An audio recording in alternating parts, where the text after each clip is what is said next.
예, 안녕하세요. 예, 저 넥스트머니의 고란 기자라고 하고요. 지금 현재 조인디라고 블록체인 전문 미디어 있습니다. 중앙일보와 세계 최대 채굴 기업이죠. 비트메인이 합작해서 만든 조인디라는 매체에 있고요. 조인디.io 가시면 굉장히 좋은 기사 많이 보실 수 있으니까요. 한번 잘 봐주시기 바랍니다. 네, 저희가 하는 거는 블록체인 시대, 이 소버리니티, 자기 주권, 통치성의 이제 시대라는 거거든요. 어떻게 보면 블록체인이 그 중앙화되어 있던 권력을 이제 개인들한테, 그러니까 내가 갖고 한다는 거잖아요. 그래서 한번 주제를 이렇게 잡아봤습니다. 그래서 혹시나 제가 누군지 모르실까봐 제가 그냥 그거 다 모았거든요. 저는 이제 2003년도부터 주간일보 기자를 했고요. 주로 사회부 있고 그다음에 주로 경제부, 산업부 쪽에 많이 오래 일했습니다. 특히 경제부 중에서도 그 금융시장, 증권시장을 관할하는 금융감독원이나 증권거래소를 출입을 했었고요. 그리고 이제 저 네이버 치면 아마 저렇게 경력이 나올 텐데 제가 네이버 아이디 까먹어가지고 저거 어떻게 업데이트를 해야 될지 몰라서 현재는 중앙일보 기자는 아닙니다. 네. 그리고 이제 저희가 회사에 다닐 때 회사에서 그 일종의 뭐랄까 디지털 시대를 맞아서 그 뭔가 기자들 개인화, 개인 뭐 스타 기자라는 표현을 쓰는데 아무튼 그래서 기자 개인 컨텐츠를 만들자 특별한 그래서 몇 명 기자에게 자기 칼럼 코너를 하나 만들어줬어요. 저는 고란의 어쩌다 투자라는 이 프로그램 칼럼을 만들어가지고 칼럼을 쓰기 시작했는데 쓰다 보니까 제가 우연히 블록체인이라는 걸 알게 돼가지고 여기 관련된 칼럼을 오래 쓰다 보니 회사에서 그 전문 매체 조인디를 만든다고 했을 때 제가 그냥 너가 해야지 누가 하겠니 이래서 제가 그냥 여기 와서 일하게 됐습니다. 지금 여기서 콘텐츠 책임을 맡고 있고요. 저주받은 걸작이라고 표현하던데 안 팔리면 저주받았냐라는 얘기를 듣는데 넥스트머니를 썼습니다. 이게 저와 1회 때 그 강연을 해주셨던 이용재 작가가 같이 쓴 건데요. 책을 처음 제안을 받았을 때가 언제냐면 제안을 받은 게 아니죠. 제가 이용재 작가를 꼬셔가지고 이제 책을 쓰자고 했습니다. 제가 그 기사를 많이 쓰다 보니까 주변에서 야, 너 책 한번 써봐 라고 했는데 너무 어려워서 내가 어떻게 책을 쓰지라고 싶었거든요. 근데 제가 그때 서점에 가서 책을 한 권 보고 굉장히 그 큰 감명을 받아서 책을 썼습니다. 그 책이 뭔지 궁금하시죠? 네. 나는 가상화폐로 3개월 만에 3억 벌었단가? 이걸 보니까 나도 쓸 수 있을 것 같아. 그래가지고 되게 자신감을 얻고서 이제 당시 우연히 만났던 그 이용재 작가를 꼬셔가지고 이제 책을 쓰기 시작했고 그 출판사에다가 프로포절을 보냈어요. 근데 이제 그 중에서 이제 한 군데를 했는데 그때가 시점이 프로포절 본 시점이 9월쯤이었거든요. 2017년 9월. 그리고 이제 추석 즈음에 만나가지고 이제 계약서 도장 찍고 이제 드디어 이제 집필에 들어가는데 시장이 막 달아올랐잖아요. 야, 큰일 났다. 빨리빨리 나와야 되는데 서점에 가보니까 책이 없더라고요. 그래서 빨리 나와서 이걸 하면은 거의 나는 이제 인세로만 먹고 살 수 있는 인생이 되는 거구나 막 좋아하고 있었는데 근데 2018년부터 시장은 급격한 하락기를 겪었습니다. 그래서 책이 사실 뭐 인세로 먹고 살기는커녕 들어갈 때 샀던 자료비도 못 건질 정도로 그다음 많이 안 팔렸는데요. 제가 다시 한번 말씀드리지만 책은 읽는 게 중요한 게 아니라 사는 게 중요합니다. 되게 진지하게 말해서 제가 이렇게 웃으면서 말하니까 농담 같으시죠? 진짜예요. 네. 왜냐하면 책을 사서 놓잖아요. 아까워서 보게 됩니다. 내 돈 들어갔거든요. 그 책 사는데. 그래서 이제 원금 생각나서 보게 되거든요. 근데 보시면 진짜 좋은 책이니까요. 입문서로는 괜찮고 약간 옛날 얘기 스타일이에요. 어렵지 않고. 그렇기 때문에 뭐 깊이 뭐 아시는 분들은 필요 없지만 지금 들어가시는 분들은 보기에 좋지 않을까라는 생각이 들고요. 그다음에 고란TV라고 해서 제 개인 채널인데 여기는 그러니까 암호화폐나 블록체인 이외에 제가 생산한 채널을 업데이트하고 있고요. 이 조인디 채널인데 여기 보시면 제가 보기에는 그냥 일반 유튜버들보다도 그래도 괜찮은 콘텐츠가 많이 올라와 있으니까요. 지금 유튜브 저기 앱 다 깔려 있으시죠? 열고서 조인디 딱 치면 요거 나오거든요. 구독 꼭 눌러주시면 됩니다. 네. 오늘 몇 명이나 늘어났는지 한번 보겠습니다. 지난번에 한 10분밖에 안 늘어난 것 같아가지고 제가 조금 약간 섭섭했습니다. 어쨌든 이런 일을 맡고 있습니다. 네. 그래서 콘텐츠를 봤더니 이제 처음에는 이제 뭐 블록체인 실제로 뭐 어떻게 쓰이나, 암호화폐가 우리 생활에 어떤 영향을 미칠까 이런 얘기를 하기 전에 먼저 제가 기본으로 돌아간다 해서 돈이란 무엇인가라는 질문을 먼저 해보고 싶어요. 이 질문을 하는 이유는 블록체인이라는 기술이 원래 있었지만 그 기술 위에서 제일 먼저 나온 디앱이라고 할 수 있는 게 바로 비트코인이었죠. 처음에는 비트코인이 뭐 블록체인 혹은 비트코인 일종의 화폐라는 생각이어서 지금 현재도 아마 가장 실생활에 가까워져 있는 디앱은 금융 관련 디앱이 아닐까 합니다. 그래서 돈이란 무엇인가를 질문하고요. 그 다음에 이 블록체인이 왜 지금 그렇게 뭐랄까 화제가 되고 있고 모든 기업들이 다 관심을 가지나, 이것은 바로 제가 생각하기에는 쉐어링 이코노미 시대가 왔기 때문에 공유경제 혹은 공공경제 시대가 개막이 됐기 때문이라고 생각합니다. 그래서 블록체인 현상 해가지고요, 뭐 한 5가지 정도를 분류해서 봤습니다. 이걸 본 다음에 왜 우리가 뉴 에셋 클래스라고 하는 디지털 자산에 투자해야 되는가. 일단 여기 오신 분들은 다 디지털 자산에 이제 관심이 많으신 분들일 테니까요. 그래서 이걸 해보고 이제 마지막으로 그냥 결론으로 그냥 제가 드리고 싶은 말을 한마디 썼습니다. 미래로 가는 길이라고 해서요. 첫 번째 보면 이제 돈이란 무엇인가. 제가 강연을 하기에 앞서서 강연의 집중도를 높이기 위해서 이게 정가가 얼마라고 그랬죠? 50만 원인가요? 40만 원? 40만 원이군요. 예, 정가 40만 원짜리 UDC 컨퍼런스 입장권을 5장 준비했습니다. 네. 이때쯤에 와. 와. 그래서 요 5장을 누구한테 드리냐? 이게 앞에서 막 얘기를 하면은 제가 막 뭔가요? 라고 물어봤는데 다들 뭐지? 이러고 있으면 앞에 산 사람이 사실 되게 위축되거든요. 그래, 너는 떠들어라, 나는 듣겠다, 이런 자세를 갖고 계시면요. 그리고 뒤에서 아무리 평가 때 막 이 강의 너무 안 좋았어 라고 평가서에 쓰더라도 앞에서는 그냥 웃는 얼굴을 보여주면 서로 기분 좋잖아요. 그래서 질문 잘 해주시는 분들 5분에게 제가 중간중간 그때 제 마음대로 그냥 정가 40만 원짜리의 UDC 컨퍼런스 입장권을 드리겠습니다. 요게 제가 그래서 물어봤어요. 진짜 40만 원 산 사람 있어요? 라고 했더니 심지어 지난해에는 제주도에서 열렸었거든요. 1회가. 근데 그날 현장에 와서 현장에서 정가를 다 주고 구입하신 분도 있었다고 합니다. 얼리버도 이미 마감됐기 때문에요. 아마 이번 기회를 이용하시는 게 좋을 것 같습니다. 네. 그래서 그래서 이제 자, 돈이란 무엇인가? 돈이란 뭘까요? 제가 블록체인을 보면서 약간 이렇게 항상 드는 생각이 뭐냐면, 이 블록체인을 공부하다거나 아니면 블록체인에서 이렇게 생각을 하다 보면은 크립토커런시도 마찬가지고요. 항상 이렇게 철학하고 막 연결이 되는 것 같아요. 평소엔 해보지 못했던 굉장히 근본적인 질문을 하게 돼요. 그래서 여기를 하면서도 나왔던 질문이 뭐냐면, 돈이란 무엇인가? 돈이 뭘까요? 거래수단. 네. 거래수단. 뭐 대표적으로 우리가 왜 경제학 교과서에서 배우는 거 있잖아요. 화폐의 3가지 기능? 예. 교환의 매개? 가치의 척도, 가치 저장의 수단. 요거 많이 얘기하시죠. 그리고 사실 우리가 돈을 제일 많이 쓰는 가장 직자적인 인식은 뭐냐? 물건 살 때 내는 거. 교환의 매개로서 많이 쓰기 때문에 사실 화폐나 돈을 생각하면 교환의 매개 기능을 가장 많이 떠오르게 됩니다. 왜냐하면 제일 우리가 많이 쓰니까요. 근데 뭐 또 어떻게 돈이란 무엇인가? 숫자. 제가 첫 직장이 은행이었거든요.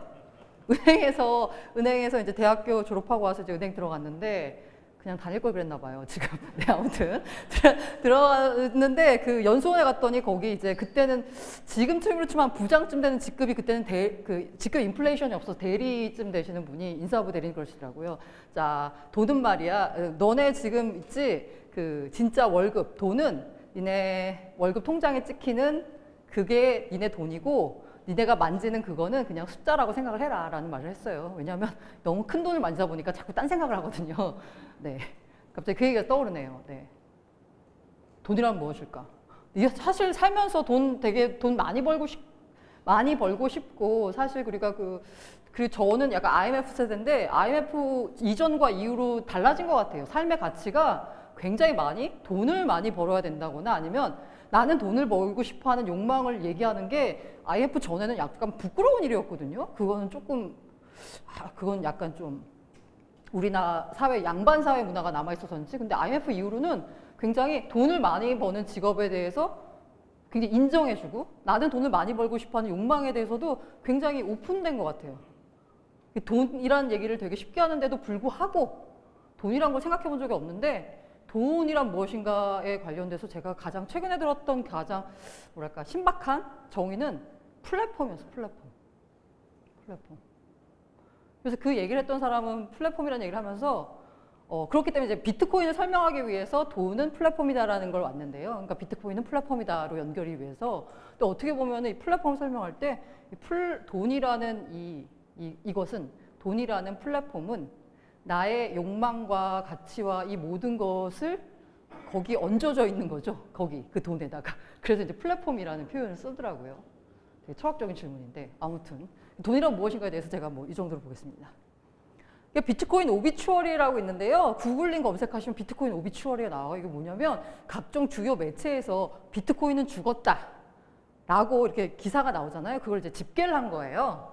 그래서 봤더니 지금 이게 7월 15일 현재 비트코인이 얼마나 죽었냐면 371번 죽었답니다. 비트코인 불사조입니다. 불사조. 371번 죽었는데 아직까지 살아있습니다. $10,000 넘었죠? 제가 아침에 확인한 건 $10,000가 넘었었는데 아직까지 끈질긴 수명을 자랑하고 있습니다.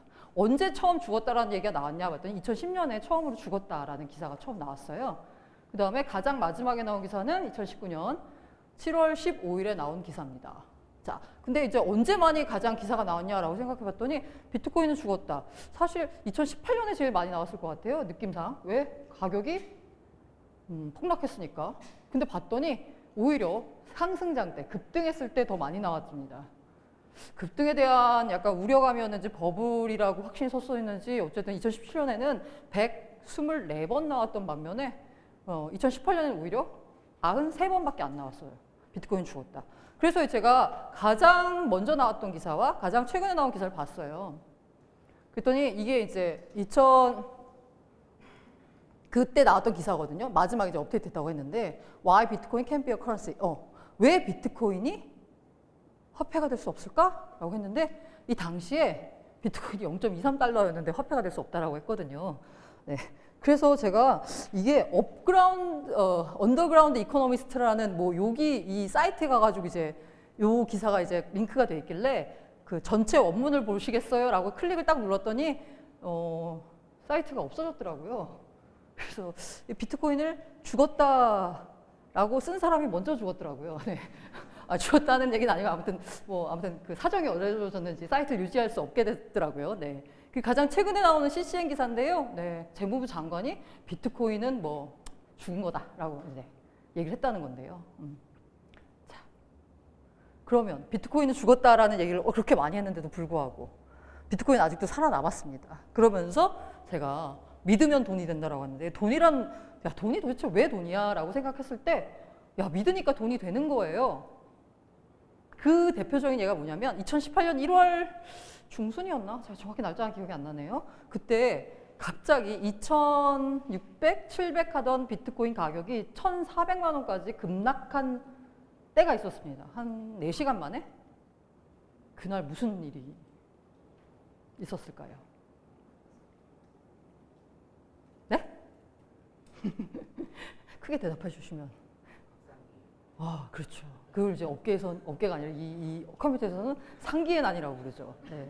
자, 이렇게 대답을 해주신 분께 저기 스텝님, 매니저님, 한 장 부탁드립니다. 네. 이렇게 갑니다. 한 장이. 네. 축하드립니다. 꼭 오셔서 받아가시기 바랍니다. 네. 그래서 상기의 난이라고 부르죠. 그때 박상기 장관이 원래 연초가 되면은 모든 기자들하고 뭐 장관이나 아무튼 뭐 사장님도 마찬가지고 회사에 신년 기자간담회 뭐 이런 걸 합니다. 차담회라고도 하고요. 앉아가지고 뭐 이런저런 얘기를 하면서 올해 우리 부서는 이런 뭐 걸 중점적으로 할 것이다. 뭐 이런 얘기를 합니다. 그날 이제 법무부 출입 기자들하고 법무부 장관하고 이제 차담회가 있었어요. 그 차담회에서 보시면 알겠지만 기사가 나온 시각이 딱 12시를 땡 치자마자 쫙 나오거든요. 그게 이제 오전에 차담회를 하면서 이런저런 얘기를 하면서 12시 엠바고를 건 거예요. 그러고 있다가 이제 기사 이게 딱 끝나자마자 그러니까 그때 보통 차담회하고 나와서는 엠바고 걸었어도 연합뉴스나 기타 등등 온라인 기자들 빼고는 다 이제 밥 먹으러 가야 되는데 갑자기 그게 터지면서 다들 밥도 못 먹고 기사 쓰고 있었다는. 네. 거기서 박상기 본부장은 무슨 얘기를 하냐? 그때 생각해 보시면 전체 뭐 시장이 다 난리가 났었죠. 그래서 비트코인이 도대체 뭐냐? 그 돌덩어리밖에 안 되는 거 아니냐? 비트코인 돌덩어리 불과하다라고 하면서 거래소를 폐쇄하겠다라는 발언을 했습니다. 그런데 그 다음날 혹시 뭐 뉴스 같은 거 보신 분들 아시겠지만 조선일보에요. 돌덩어리가 돈이었어 라는 기사가 나옵니다. 그게 뭐냐? 바로 이 미크로네시아에 있는 얍섬이라는 곳에서 발견된 얘기인데요. 이게 뭐 조선일보가 지어서 만든 게 아니고요. 화폐경제학, 밀턴 프리드만의 화폐경제학이라는 책에 나오는 건데요. 이 사람이 이제 얍섬이라는 이 곳을 이제 연구를 해봤더니 여기서는 돌이 돈으로 유통이 됐다라고 합니다. 자, 돌의 가치는 그럼 어떻게 평가를 하냐? 돌이 얼마나 크고 무겁냐로 한 거거든요. 근데 이게 이제 약간 이해가 여기 왜 구멍이 뚫려 있냐면요. 그거는 이게 무겁잖아요. 그러니까 여기다 이렇게 여기 나무 꽂아가지고 이렇게 들고 가려고 이렇게 구멍 뚫린 거고요. 이게 왜 이렇게 된 거냐? 여기 얍섬이 있는데 이 얍섬에는 석회암이 안 나거든요. 석회암은 옆에 있는 팔라우 섬이라는 곳에서 나요. 옆에 있는 팔라우 섬의 그 석회암을 돌로 쓰는 거기 때문에 만약에 이 돌을 내가 가지려고 하면 배를 타고 팔라우 섬에 가서 돌을 실어서 갖고 와야 됩니다. 그 얘기는 뭐냐? 내가 배가 있다. 내가 사람을 부릴 수 있는 그 뭔가 경제적인 능력이 된다라는 거예요. 인부들을 부릴 수 있는. 그렇기 때문에 여기서 이제 돌이 돈으로 쓰였던 겁니다. 그래서 이게 이제 심지어 어땠냐면 처음에는 초기에는 이제 돌을 들고 다니면서 이제 교환을 했겠죠. 그런데 시간이 지나면서는 그냥 너무 무겁잖아요. 그럼 일일이 들고 다니기가 이제 불편하니까 그냥 집에 이렇게 큰 돌이 있으면 시장에 가서 배추를 사려고 하는데 나 배추 좀 살게 하니까 돈이 없지만 나 알잖아. 우리 집에 이렇게 큰 돌 있지? 라고 해서 맞아. 그 사람은 이렇게 큰 돌이 있지. 그 집에는. 그러면서 그냥 교환이 이루어졌다고 합니다. 이게 뭐냐? 한 5,000명에서 한 6,000명 정도 되는 작은 공동체였다고 해요. 이 공동체 사이에서 그 부자는 집에 이렇게 큰 돌이 있으니까 부자가 맞고 그 돈이 있다라고 믿었기 때문에 돈은 가치를 한 거죠, 돌이. 심지어는 돌을 본 적도 없는데도 불구하고 이게 어떤 일이었냐면 여기 책에 나오는 에피소드인데요. 부자가 팔라우 섬에서 이렇게 굉장히 큰 돌을 갖고 오다가 그만 폭풍을 만나서 배가 뒤집힐 위기에 처하자 돌을 바다에 던져버렸다고 합니다. 다시 돌아왔는데 선원들이 증언하는 거죠. 야, 저 배에는 정말 이렇게 큰 돌이 있었어. 야, 맞아. 나도 봤어.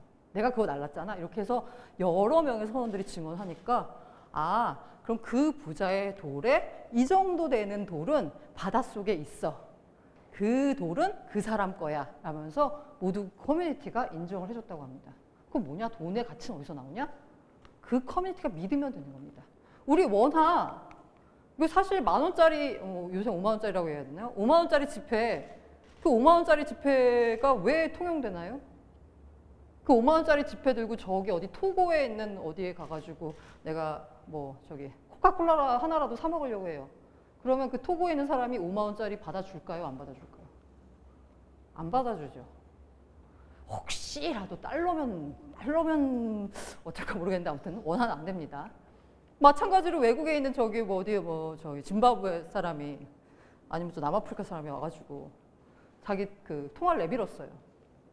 그 우리나라에서는 받아줍니까?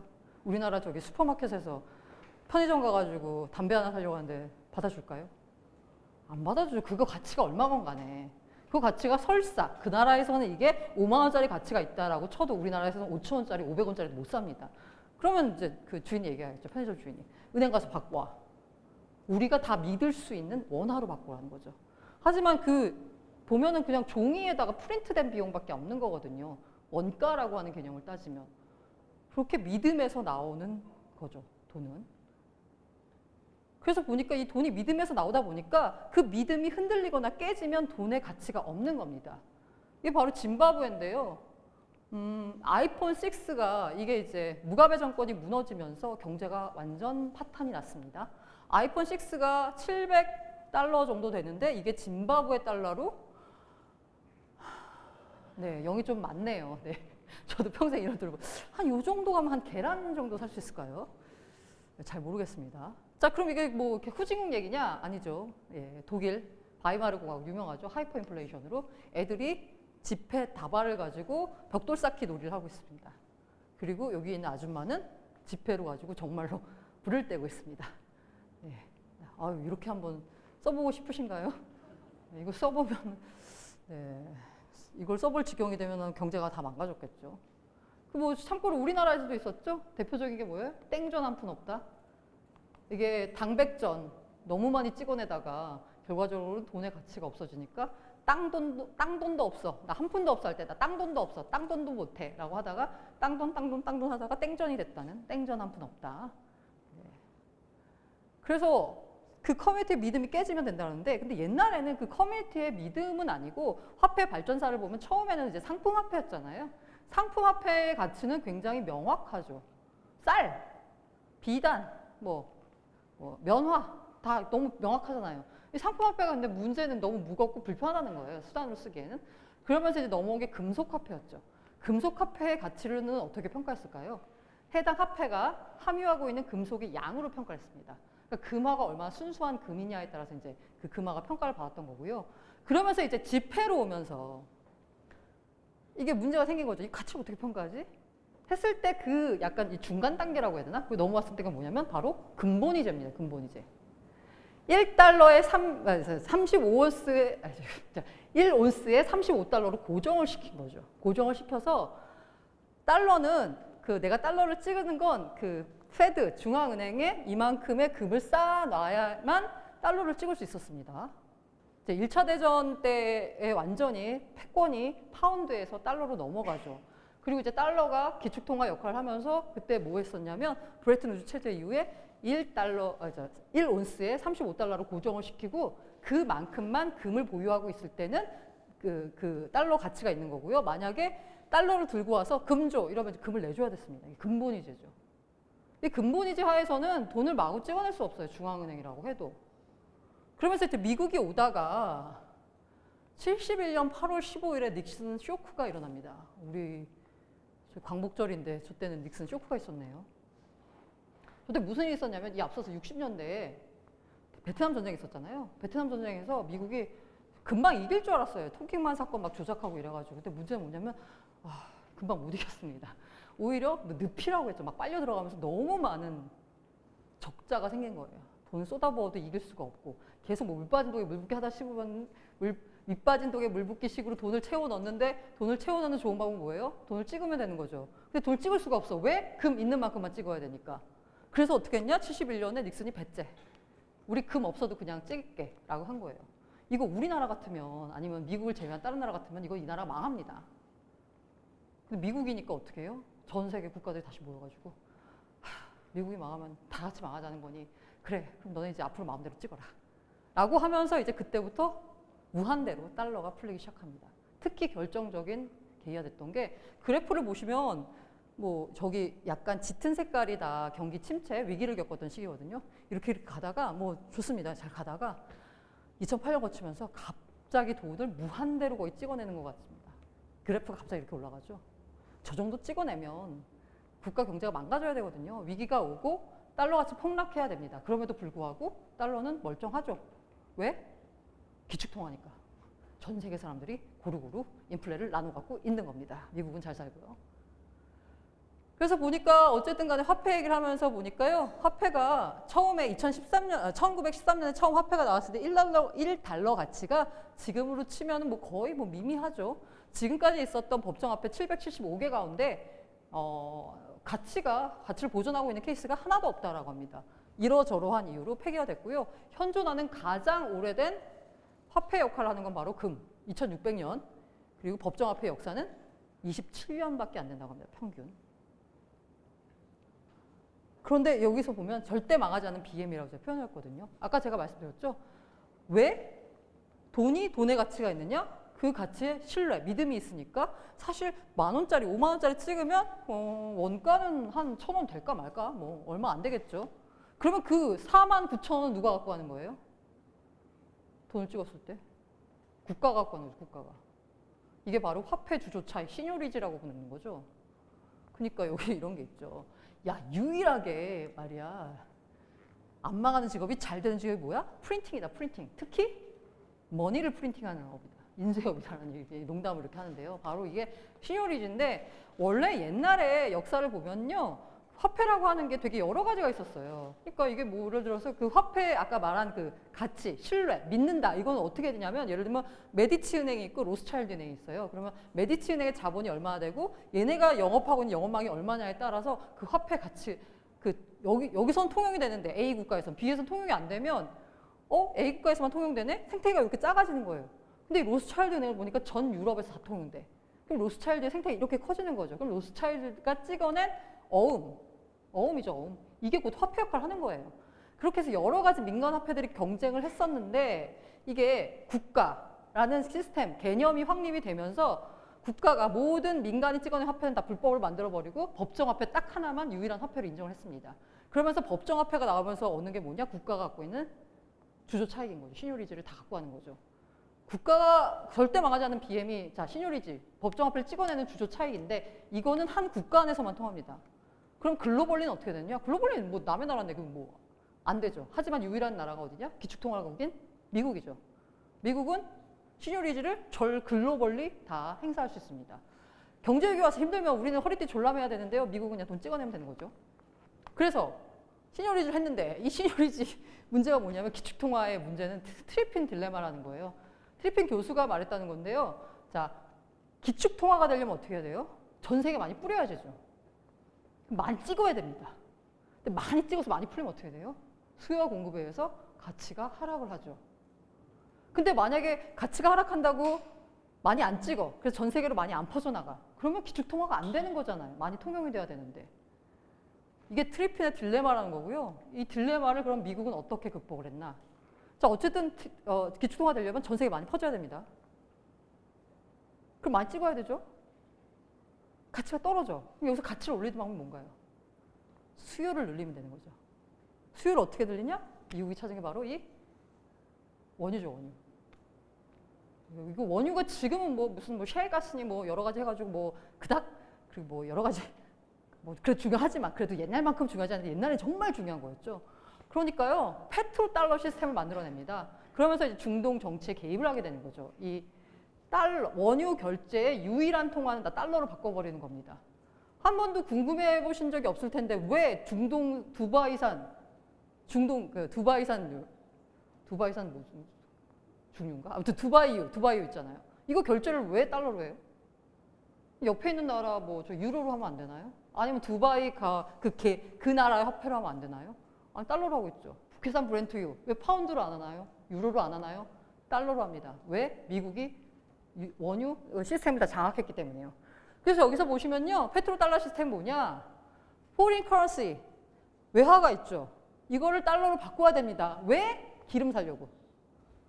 그러면 어떻게 되나요? 만약에 기름에 대한 수요가 늘어. 원유를 사야 돼. 원유에 대한 수요가 늘어. 필요해. 그럼 어떻게 해야 돼요? 달러 수요가 같이 늘어납니다. 그러니까 어떻게 돼요? 예, 미국인들의 삶의 수준은 높아지는 거죠. 왜 여기저기서 다 필요하니까. 그런 이제 굉장히 뭐 훌륭한 시스템을 만들어낸 거죠. 그렇게 해서 하면서 이제 그러고 나서 이제 또 뭔가 달러 가치가 흔들리거나 아니면 미국이 힘들 때 하는 건 뭐냐면 옆에 들게 때려가지고 그냥 자기들 이제 목적에 맞게 바꾸는 거죠. 대표적인 게 이제 기축통화 전쟁이 벌어지는데 여기서 일본이 엄청 잘 나갔었죠. 혹시 그 블레이드 러너라는 영화 혹시 아시면 되게 유명한 장면 있잖아요. 그 기모노를 입은 여자가 등장하는 거. 그게 제가 물어봤더니 지금 어린 친구들은 밀레니얼은 왜 그 장면이 등장하는지 맥락을 모르더라고요. 그게 왜 그러냐면 그때는 미국이 정말 일본한테 잡아먹힐까 봐 되게 두려워했던 거예요. 그런 일본 자본이 다 휩쓸어버릴까 봐 두려웠던 거고 미래에는 일본 자본이 다 휩쓸어버릴 거다라는 그 미래 모습을 묘사한 거거든요. 그 기모노를 입은 여인이 등장하는 거. 그런 정도로 이제 일본이 잘 나갔었죠. 잘 나가면서 미국이 그럼 이렇게 잘 나가면 미국 같은 경우에는 이게 점점 안 좋아지고 있죠. 그러면 어떻게? 얘네를 한번 때려줘야 되겠어. 미국이 좀 잘 나가야 돼. 일본 물건이 너무 많이 팔리니까 미국 물건이 잘 팔리게 하려면 세계에 달러 가치가 좀 떨어져야 되는데 이게 달러 가치가 안 떨어집니다. 그러니까 어떻게 되냐? 인위적으로 달러 가치를 떨어뜨립니다. 어떻게? 다 같이 모여서 때려주는 겁니다. 플라자 합의. 여기 보면 이제 플라자 합의가 됐죠. 플라자 합의가 되면서 일본 엔화의 가치가 일주일 만에 8%가 절상되고요. 달러 가치는 3년 만에 80% 절하됩니다. 엔화 가치는 절상되고요. 그러니까 어떻게 해요? 일본 기업들이 만든 물건은 다 뭐랄까 경쟁력이 없어지는 거죠. 갑자기 10,000원 하던 게 20,000원 되면은 그거 안 사잖아요. 딴 걸 사지. 그러면 이때 그 반대로 생각하면 뭐냐? 일본 기업이 쌓아놓은 안에 이익은 어떻게 되는 거죠? 2배로 늘어나는 셈이 되겠죠. 그렇게 많이 돈이 많아졌으니까 흥청망청 거리는 거죠. 이 돈을 어디다 쓰냐? 뭐 연구개발 한다거나 아니면 해외 기업들 M&A 한다거나 하는데 썼으면 참 좋았을 텐데 그때 일본 기업들이 한 일은 주로 땅을 사는 거예요. 땅을 사는 거. 땅을 사다 보니까 그때 그 도쿄 그 도황궁이라고 그러죠. 그 천황이 사는 그 성 있잖아요. 거기 땅을 팔면 한창 때 캘리포니아 주 전체를 살 수 있었대요. 미국에. 그 정도로 이제 무서운 일이 있었는데 어쨌든 간에 그때 이게 가치가 절상된 게 마르크화랑 엔화거든요. 근데 엔화의 절상폭이 항상 더 커요. 이때 보시면 약간 이게 제가 항상 그 후배 기자들한테 한 얘기인데 이게 되게 헷갈려요. 환율 그래프가. 왜냐면 절상됐다고 하는데 그래프는 꼬꾸라지고 있거든요. 요 환율 그래프 보시다 이렇게 반대로 봐야 된다는 거. 그리고 이제 플라자 합의 때 보면은 달러 가치는 보면은 확 떨어졌죠. 그러고 있다가 달러 인덱스 이렇게 돼서 여기 됐고. 뭐 이렇게 해서 하여간 이렇게 때려가지고 그냥 미국이 자기네 기축통화 시스템을 계속 유지해오면서 계속 잘 맞고 사는 시스템을 만든 겁니다. 그래서 심지어는 기억하실지 모르겠는데 클린턴 행정부 때 무슨 얘기가 나왔었냐면 그때 제 나이가 나오면 아무튼 그 신경제가 도래했다. 그때 막 IT 법을 막 초입해 있을 때 뭐냐면 이제 드디어 불황이 오지 않은 새로운 시기에 접어들었다. 막 이 정도까지 했었어요. 근데 그러고 나서 이제 뻥 터진 거죠. 지금 상황은 비슷한데 이게 어떻게 보면 기축통화전쟁 시즌2라고 부르고 있는데요. 지금은 그때는 일본을 때렸거든요. 일본이 무섭게 치고 올라오니까 지금은 중국을 때리고 있습니다. 중국을 때리고 있는 거고 중국을 때리는 와중에서 여기서 이제 중국이 약간 밉보인 게 있죠. 중국이 왜냐면 2015년에 그 전에 이제 등소평 시절에는 뭐냐면 도광양해라고 하죠. 외교 기조가 도광양해 빚을 감추고 그러니까 내 실력은 드러내지 않고 밑에서 이제 조용히 이제 그때는 GDP 자체가 낮았으니까 우리 이제 좀 먹고 살게 하자 우리 인민을 그런 정책이 있다가 시진핑 오면서 돌돌 핍인이라고 합니다. 야 우리 이렇게 잘 사니까 우리의 능력을 여기 만방에 펼치면서 드디어 대국의 지위로 다시 올라서자. 언제까지 우리가 미국에 찌그러져 있어야 되느냐라고 하면서 2015년에 본격적으로 미국의 심기를 건드립니다. 바로 뭐냐? 중국제조 2025. 이게 거기 중국제조 2025에 보면은요. 4차 산업 기술을 발전시키겠다는 건데 그 국가를 3단계로 구분을 해요.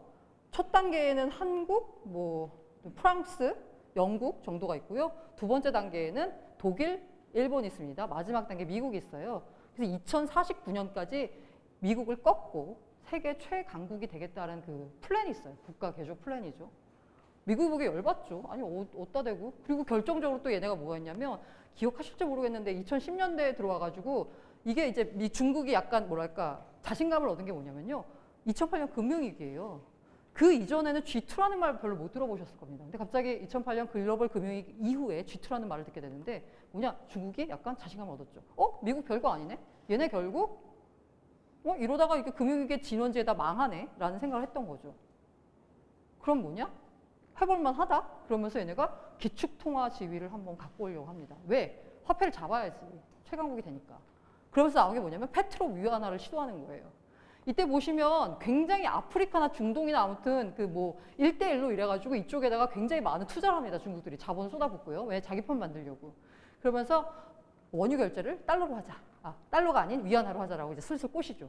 그러다가 지금 이제 소위 쳐맞고 있죠. 네. 그리고 이제 7위안 이거 지금 버티고 있는데 지금 현재 스코어는 중국하고 미국이 서로 치고받고 하고 있습니다. 그때 일본은 미국이 때리니까 깨갱하고 바로 합의를 해줬거든요. 근데 중국 같은 경우에는 군사력도 있는 데다가 국가 사이즈가 워낙 크다 보니까 미국이 환율 조작국이라고 포치라고 하죠. 7위안선 무너지고 나니까 지정해버리고 전면전 선포했더니 바로 이튿날 중국은 아시죠? 관리 변동 환율인 거예요. 인민은행이 아침마다 고시를 하면 그 고시 환율에서 2% 플러스 마이너스 2% 위아래로만 움직일 수 있습니다. 그러니까 고시 환율을 내가 그렇게 한다는 거는 용인한다는 거예요. 환율 조작국 지정했더니 그 다음날 그러면은 환율 2%안 하면 한 6.7, 6.6 요 정도를 이제 지정을 해야 되는 거잖아요, 위안을. 그게 아니라 바로 7위안 넘게 6.999 위안 이렇게 하는 겁니다. 그러면서 기축통화 시즌2가 전쟁이 벌어진 거고요. 인민은행이 CBDC, 중앙은행이 발행하는 디지털 화폐를 발행한다.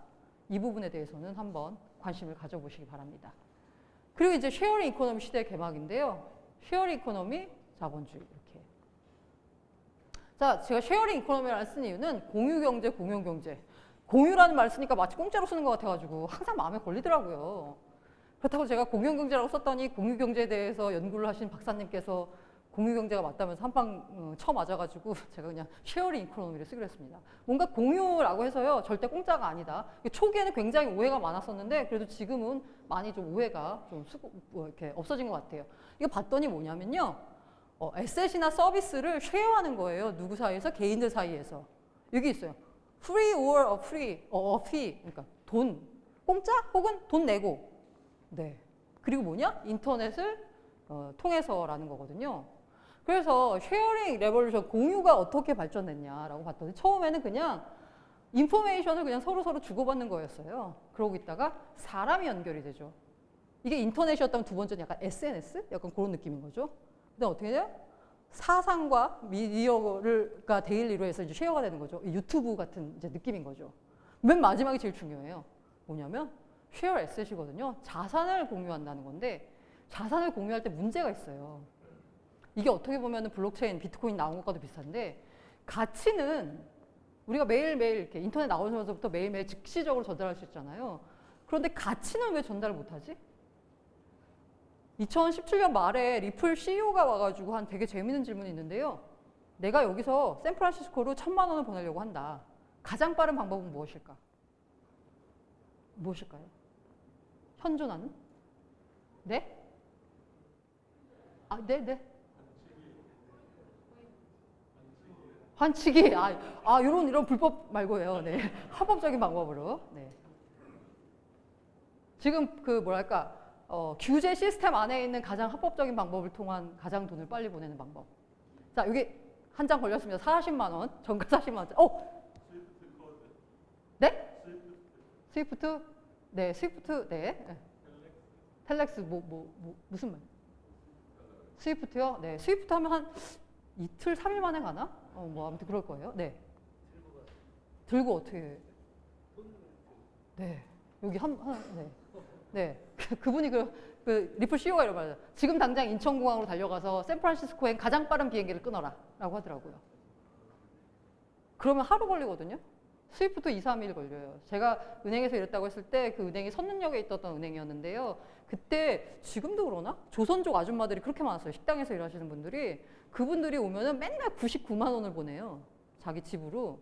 왜 99만 원이냐고. 제 수술 너무 많이 떼는 거예요. 제가 보니까 한 3, 4만 원 떼는 것 같아. 왜냐하면 그 양반들이 또 이렇게 시내에서 온 분들이 아니다 보니까 처음에 무슨 공상은행 갔다가 어디 갔다가 은행 한 3군데를 거쳐요. 와, 수수료 3, 4만 원 떼는데 내가 봐도 은행원인데 봐도 너무 많이 떼는 것 같아가지고 99만 원 보내시나 200만 원 보내나 어차피 수수료는 3, 4만 원 똑같다. 그럼 한꺼번에 보내시라고 했더니 99만 원을 고집을 하시더라고요. 왜 그랬을까요? 예.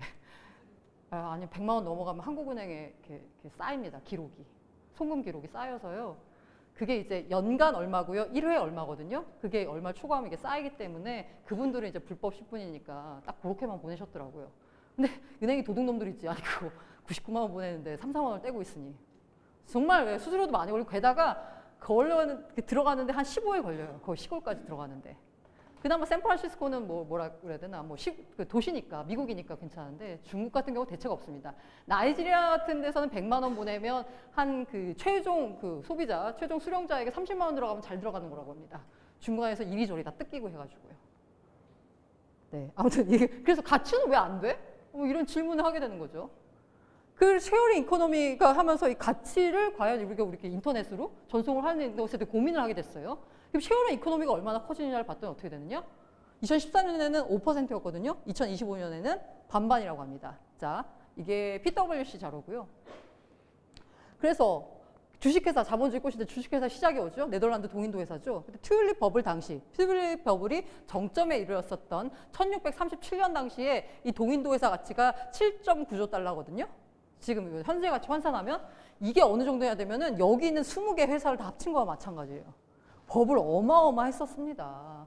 그리고 이 버블이 얼마나 됐었냐를 또 봤더니 얘가 제일 크고요. 그 다음에 미시시피 컴퍼니 버블, 그 다음에 사우스시 남해, 그 다음에 아람코 2010년에 원유 치솟았을 때, 그 다음에 여기 페트로 차이나 2007년 중국 완전 버블이었을 때죠.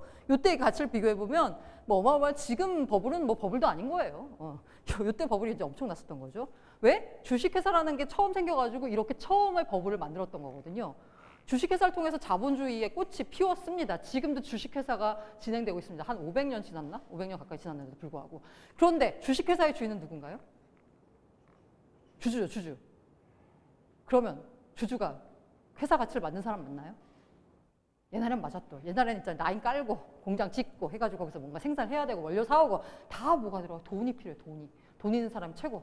거기서 그래서 주주라는 출자금을 댄 사람이 최고의 뭐 주인이었어요. 그러니까 다 돈 받아갖고 맨날 배당 받아가고. 그런데 이제 우버, 이게 공유경제가 되면서 우버라는 회사가 나왔는데, 이 우버라는 회사에서, 자, 우버라는 회사의 지금 가치가 얼마인가요? 뭐 현대차보다도 많죠. 어느 그냥 자동차 회사보다 많을 텐데, 모빌리티 회사보다도. 우버의 가치는 누가 만들었나요?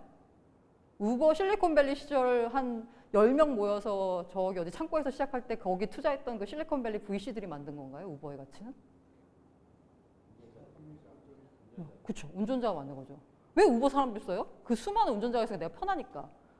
그리고 그 운전자들이 그 우버라는 그걸 이제 채택을 한 이유는 뭐예요? 사용하는 사람이 많으니까, 사용자.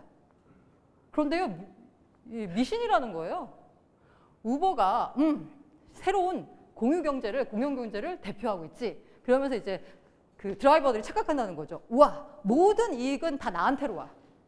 드라이버한테 오죠. 그 다음에 야, 내가 만약에 우버 콜 받으면 내가 거기 일하는 거고, 콜 안 받으면 나 그냥 놀아도 되는 거잖아요. 그러니까 내가 일을 결정해.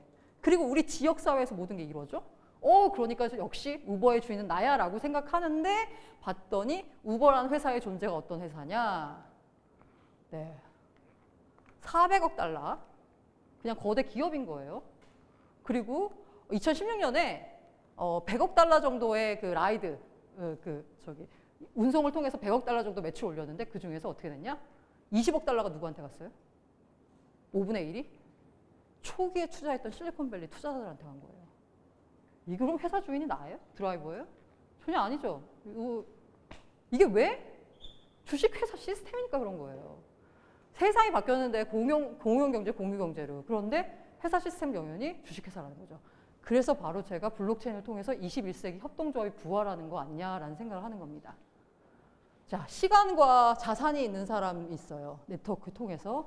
그리고 네트워크에 투자할 수 있는 사람이 있어요. 이 사이에서 뭐냐? 디지털 협력이 이루어지는 거고, 여기서 기회가 나오는 거고요. 자, 협동조합 모델이 왜 실패했느냐를 보면, 산업 발전하던 2차 산업혁명이 일어나던 그 1900년대 초반에는 1800년대 후반이나 주식회사 모델이 훨씬 더 효율적이었습니다. 그러니까 협동조합 모델은 사라지고 주식회사 모델만 살아남았는데, 지금 공용경제, 공유경제, 쉐어링 이코노미 시대에는 과연 주식회사 모델이 맞을까? 의문을 제기하는 사람들이 하나둘 늘어났다는 거죠. 그래서 바로 블록체인이 나왔고요. 그 다음에는 블록체인 현상에 대해서 알아보도록 하겠습니다. 네, 그래서 제가 투마치 토커라 말이 좀 많습니다. 네. 그리고 약간 정신줄을 놓으면 말을 빨리 하는 경향이 있어가지고요. 정신줄 잘 잡고 말을 또박또박 잘 하겠습니다. 블록체인 이제 현상이라고 해서 몇 가지로 봤는데요. 뭐 금융 있고 뭐 뒤에 여러 가지 나오는데, 금융을 제일 먼저 꼽은 이유는 말씀드렸다시피 블록체인이라는 기술을 통해서 나온 제일 첫 번째 DApp이 바로 비트코인, 금융에 쓰는 거였잖아요. 그래서 이제 금융을 꼽았습니다. 그래서 글로벌 금융이 금융을 묻던데요. 이 금융에 대해서 왜 근본적으로 생각해야 되냐, 블록체인 하면서. 바로 이 글로벌 금융이기 때문인데요. 우리는 왜 IMF가 일종의 트라우마잖아요. 그런데 이 미국이나 아니면 글로벌리 보자면 이 2008년 글로벌 금융위기가 일종의 글로벌 금융위기 전과 후로 나눌 수 있을 정도로 엄청나게 많은 영향을 미쳤습니다. 뭐 사상도 그렇고요. 2008년 9월 15일이죠. 리만 브라더스가 파산했습니다. 제가 그때 거래소 출입하고 있었거든요. 아직도 생각나는 게 당시 추석이었어요. 혹시 주식 투자하는 분들 기억하실지 모르겠지만, 저걸 보면서 와, 장 열리면 얼마나 빠질까, 그런 생각이 먼저 들었습니다. 장이 열리자마자 아니나 다를까, 네, 뭐 난리도 아니었습니다. 엄청 빠졌죠.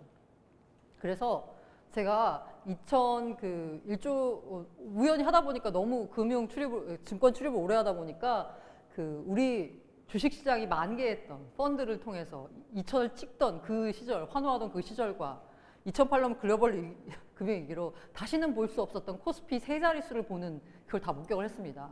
그러면서 와, 참 무섭다는 생각했었는데요. 이렇게 이제 망했는데 그래서 정말 망하는 줄 알았어요. 근데 와, 정말 놀랍게도 역시 천조국인가 싶을 정도로 정말 미국은 오뚜기처럼 금방 딱 일어났습니다. 그리고 2010년에 얘네들이 무슨 짓을 했냐? 보너스 잔치를 벌였습니다. 골드만삭스 이런 애들, JP모건. 열받죠? 그래서 뭐가 있었냐면요. 아큐파이 월스트리트 있었는데요. 우리나라에서 기억하는 게 요거 즈음해가지고, 근데 우리나라는 뭐 점령할 월가가 없어. 왜? 여의도라고 하는 데가 그닥 뭐 이렇게 뭐 문제의 근원지도 아니고 월가처럼 뭐 이렇게 뭐 탐욕스럽다라고 표현하기도 약간 애매할 정도로, 제가 기억하기로는 한 100여 명 정도가 금감원 앞에 모여서 몇 명 이렇게 시위하고 그러니까 집에 갔었던 약간 이런 약간 일을 봤었는데요. 이런 식으로 해서 보면은 사람들이 깨닫기 시작한 거죠. 금융이 뭐예요? 그러니까 일종의 애초 출발을 보자면 돈이 필요한 사람과 돈이 있는 사람을 연결해준 중간자거든요. 중간자인데 중간에서 둘을 매개해준다. 그리고 중간자인데 믿을 수 있다. 라는 이유만으로 너무 많이 챙겨 먹는 겁니다. 이거에 대해서 한 번도 의문을 제기하지 않았었는데 2008년 글로벌 금융위기가 터지면서 문제 제기를 하기 시작한 거죠. 왜 쟤네가 꼭 있어야 돼? 라는 문제 제기가 들어가는 거죠. 그러면서 금융에 대해서 본격적으로 고민을 하게 되는 거죠. 이게 바로 폴 비냐라는 건데요. 크립토커런시예요. 암호화폐 시대라고. 이 사람 책 유명한 거는 뭐냐면 그거 있잖아요. 우리나라 아마 블록체인 현상인가? 비트코인 2.0 뭐 이런 책으로 번역이 됐을 텐데, 이 책에 보면은 처음에 서두에 그 아프간 소녀 얘기가 나와요.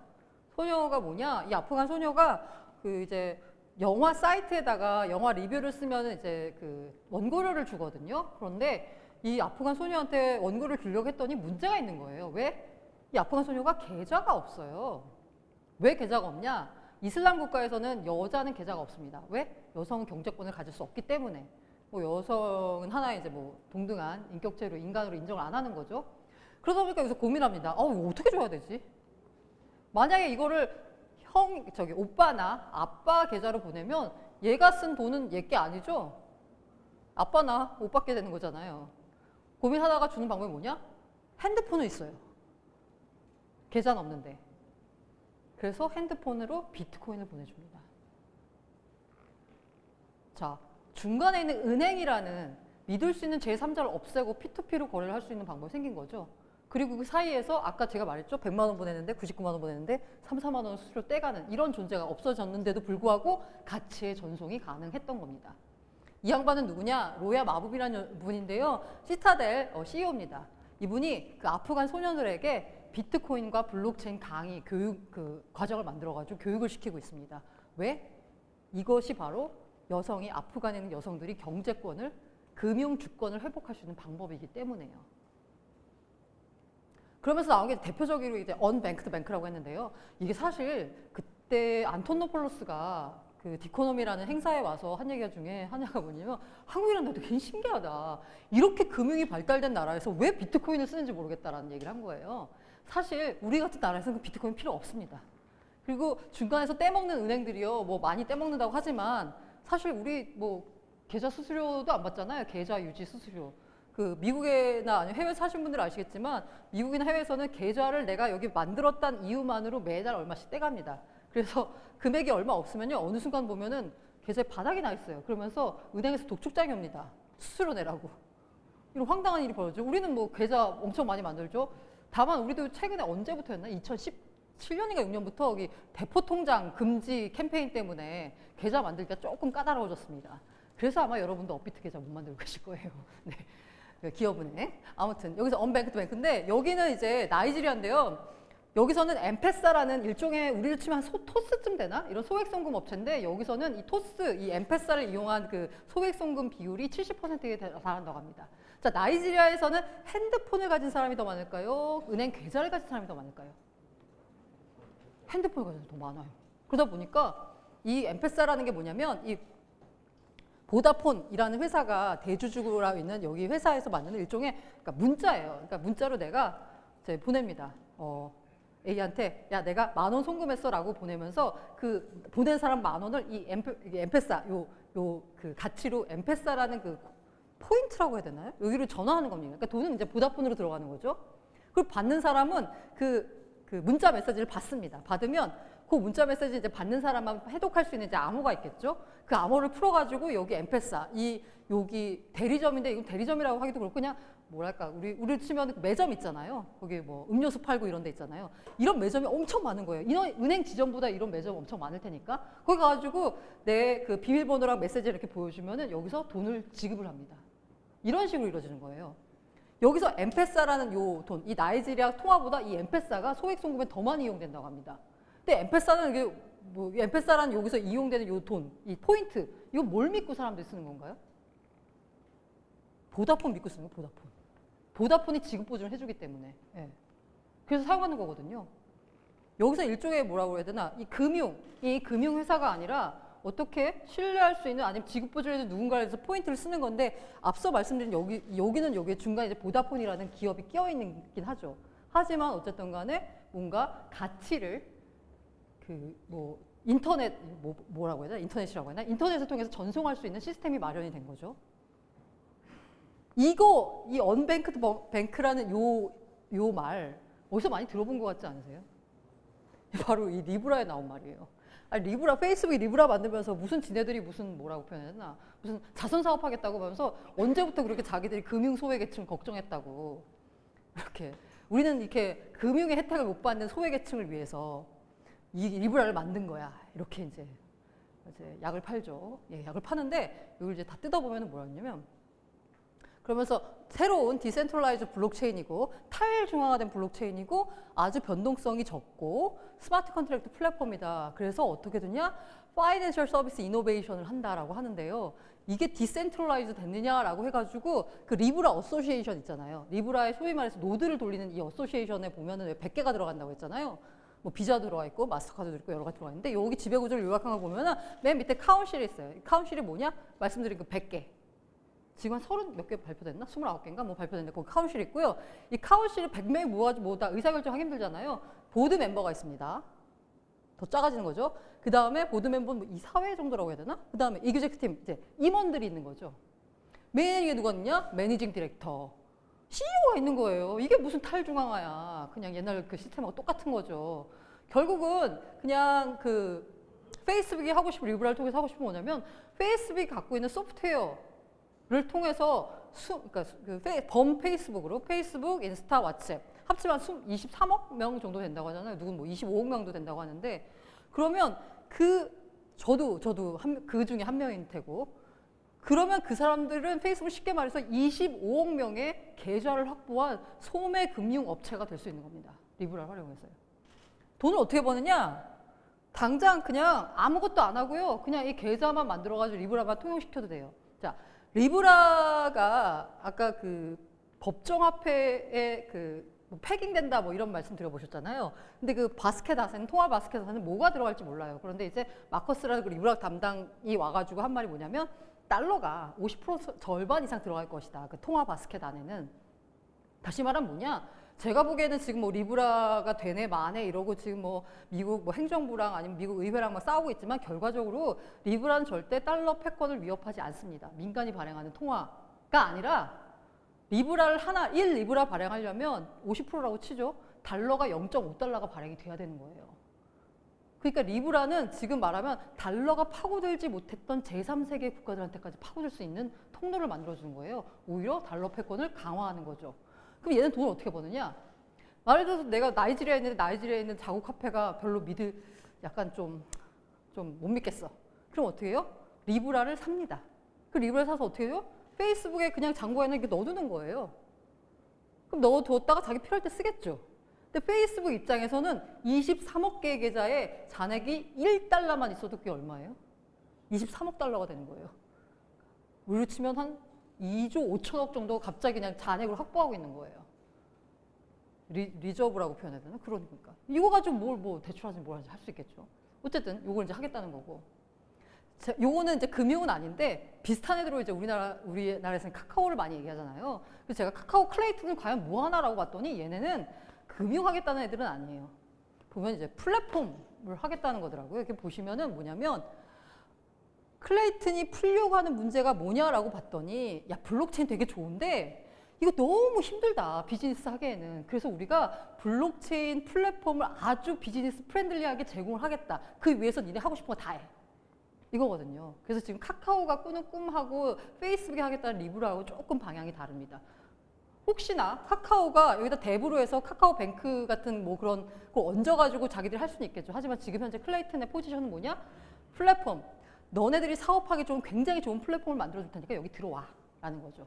그럼 얘네는 돈을 어떻게 버냐? 그 클레이튼에서 통용되는 화폐가 뭐예요? 뭔가 뭐 데이터를 확보하려고 하거나 아니면은 뭔가 우리가 이더를 쓰는 것처럼 뭔가 뭐 보낼 때 가스비를 쓰는 것처럼 얘네는 클레이로 그 가스비 해결하겠다는 거예요. 그러면 여기서 수익이 나오는 거겠죠. 아 참고로 혹시 클레이 무슨 공구방 이런 거 다 가짜입니다. 네. 저 심지어 리브라 공구방도 봤어요. 자 리브라는 스테이블 코인이라서요 투자 가치가 없습니다. 네. 근데 리브라 공구방이 있더라고요. 네. 혹시라도 투자하고 싶으면 리브라가 아니라 리브라 인베스트먼트 토큰이라는 LIT라는 토큰이 있거든요. 그건 누가 갖고 가느냐? 아까 말한 그 카운실 있잖아. 100개 파트너가 100억 달러를 거기다 넣는 대신에 100억 달러가 아니지. 얼마지? 우리나라 120억. 10억 달러를 거기다 넣는 대신에 걔네는 그 LIT라는 그 토큰을 받습니다. 그럼 그 토큰에서 일종의 배당이 나오는 거거든요. 거기서 이제 서비스가 되면은 그 LIT를 받을 수 있는 건 그 100개 파트너로 들어간 애들 뿐이거든요. 혹시나 리브라 공부를 한다. 스테이블 코인이라서 절대 투자할 이유가 없고요. 그다음에 LIT를 혹시라도 공부를 한다. 이것도 말이 안 됩니다. 왜? 그 회사들이 왜 팔아요? 그걸로 LIT를? 앉아서 돈 버는 건데 투자해놓고. 네. 공구방 속아 넘어가지 마시고요. 그다음에 삼성을 봤더니 화제가 됐죠. 그 이제 S10에다가 그 블록체인 그 월렛을 넣었어요. 이거 참 약간 안타까운 현실이 뭐냐면요. 약간 호보 허용을 못 하고 있어요, 삼성이. 우리 삼성이 뭐 하면 엄청 광고하고 마케팅 엄청 하거든요. 조그만 거에도 뭐 엄청 부풀려가지고 막 해요. 그런데 이 월렛을 탑재했는데도 불구하고 기자들이 전화를 해서 월렛 탑재됐죠 했는데 확인해 줄 수 없다 해요. 예. 근데 탑재했어. 왜? 정부가 싫어하잖아요, 암호화폐. 그러니까 삼성 입장에서는 괜히 뭐 정부 하는 일에 뭐 하기 싫으니까 그냥 그래도 안 할 수는 없거든요. 이 마당에. 그러니까 뒤에서 조용히 하고 있는 겁니다. 그래서 굉장히 열심히 뭔가를 하고 있고요. 실제로 블록체인 관련된 그 스타트업들의 가능성을 알아보고 거기다 이제 투자를 하는 그런 내부 사내 뭐 벤처라고 해야 되나, 뭐 엑셀러레이팅 그룹이라고 해야 되나, 뭐 그런 데도 있고 뭐 굉장히 뒤에서는 많이 연구를 하고 있다라고 합니다. 어쨌든 간에 봤더니요, 이걸 보기 위해서 이게 비즈니스 인사이더에서 나온 건데 미국에서 2018년에 그 우리가 무슨 페이 쓰잖아요. 그 페이를 가장 많이 쓰는 걸 봤더니 저는 이거 사실 삼성페이를 말씀드리려고 한 거였는데 여기서 보면서 약간 놀라운 게 뭐냐? 이거 있어요. 스타벅스에. 스타벅스 혹시 그거 쓰세요? 사이렌 오더? 그거 이렇게 카드 있잖아요. 아까 제가 말씀드렸죠. 야, 그 흉악한 놈들. 미국에서는 계좌 유지 수수료를 받는다고요. 그래서 보니까 미국 사람들은 스타벅스 카드를 그 일종의 계좌처럼 씁니다. 그래서 만약에 내가 저기 LA에 살고 있잖아요. 근데 시애틀에 사는 사람한테 뭐 큰 돈은 아니고요. 뭐 한 10만 원을 보내고 싶어요. 그러면은 그냥 내 카드에다가 10만 원을 그걸 한 다음에 그 친구한테 카드 그 QR코드를 보내주는 겁니다. 그럼 이 양반은 그냥 10만 원 생기는 거잖아요. 그래서 그리고 또 스타벅스 하면 되게 신기한 게 뭐냐면 벡트에 왜 파트너 들어간 회사가 스타벅스죠. 자, 여기서 스타벅스 앱으로 해서 무려 2,340만 건의 이제 40만 달러 이제 페이가 이루어지고 있는데 페이먼트 서비스가 여기서 페이는 이제 애플페이 스타벅스 페이로 하지만 여기서 카드 회사들이 수수료를 얼마를 떼갈까요? 왜 카드 회사가 하는 게 뭐가 있다고 여기서 떼가고 있어 지금 열받죠. 삼성 입장에서는 자기들이 글로벌리 해가지고 카드사들한테 뜯기는 수수료가 엄청납니다. 중간에서 뭐 한다고 해서 뜯긴 수수료가. 그리고 만약에 이 스타벅스 페이에 있는 거 안에다가 그 돈을 아까 말씀드린 대로 참고로 스타벅스 미국입니다. 미국. 우리나라도 뭐 있겠지만 미국 케이스로 스타벅스 카드에 있는 그 잔액 있잖아요. 잔액의 미국 그 합이 미국 10대 은행이 그러니까 미국 10번째 은행이 갖고 있는 그 잔액보다 뭐라나 보유금? 뭐 이거보다 더 많다고 합니다. 그 정도로 쌓여있어요, 돈이. 근데 이걸 어떻게 쓸 수가 없거든요. 왜? 금융회사 아니니까.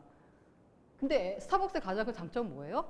바로 소비자와 개별 소비자와 만나는 이 플랫폼 영역을 장악하고 있다는 거죠. 요거에서 그 장악하고 있는 그 망을 이용해서 이 암호화폐를 통해서 그 중간에 금융이 끼지 않는 이 코인을 통해서 암호화폐를 통해서 뭘 하면 그 수익을 다 자기들이 먹을 수 있는 거잖아요. 그래서 이제 벡트에 들어가서 암호화폐를 어떻게 활용할 수 있는가를 보면 됩니다. 제가 또 하나 더 힌트 드리고 싶은 게 뭐냐면요. 벡트가 9월 23일 날 드디어 출범을 합니다. 비트코인 선물. 그리고 벡트의 가장 큰 특징은 뭐냐? 현물, 실물 인수도. 비트코인 실물이 진짜 그 시장에 들어오고 싶으면 실물을 왔다 갔다 해야 돼요. 비트코인을. 실제로 비트코인의 수요가 늘어난다는 건데요. 이게 그 선물이 3개월짜리, 1년짜리가 아니에요. 1일 하루짜리예요.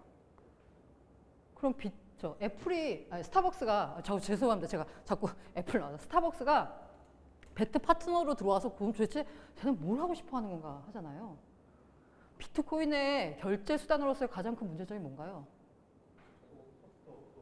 속도도 있지만 네, 가치가 변동하는 거죠. 그럼 만약에 스타벅스가 비트코인을 결제 수단으로 쓰고 싶어도 가치가 변동되기 때문에 이 가치 변동에 따른 리스크 혹은 뭐 이익이 될 수도 있겠죠. 아무튼 그걸 감당을 해야 돼요. 벡트는 1일입니다. 고정시킬 수 있습니다. 전날 가격에.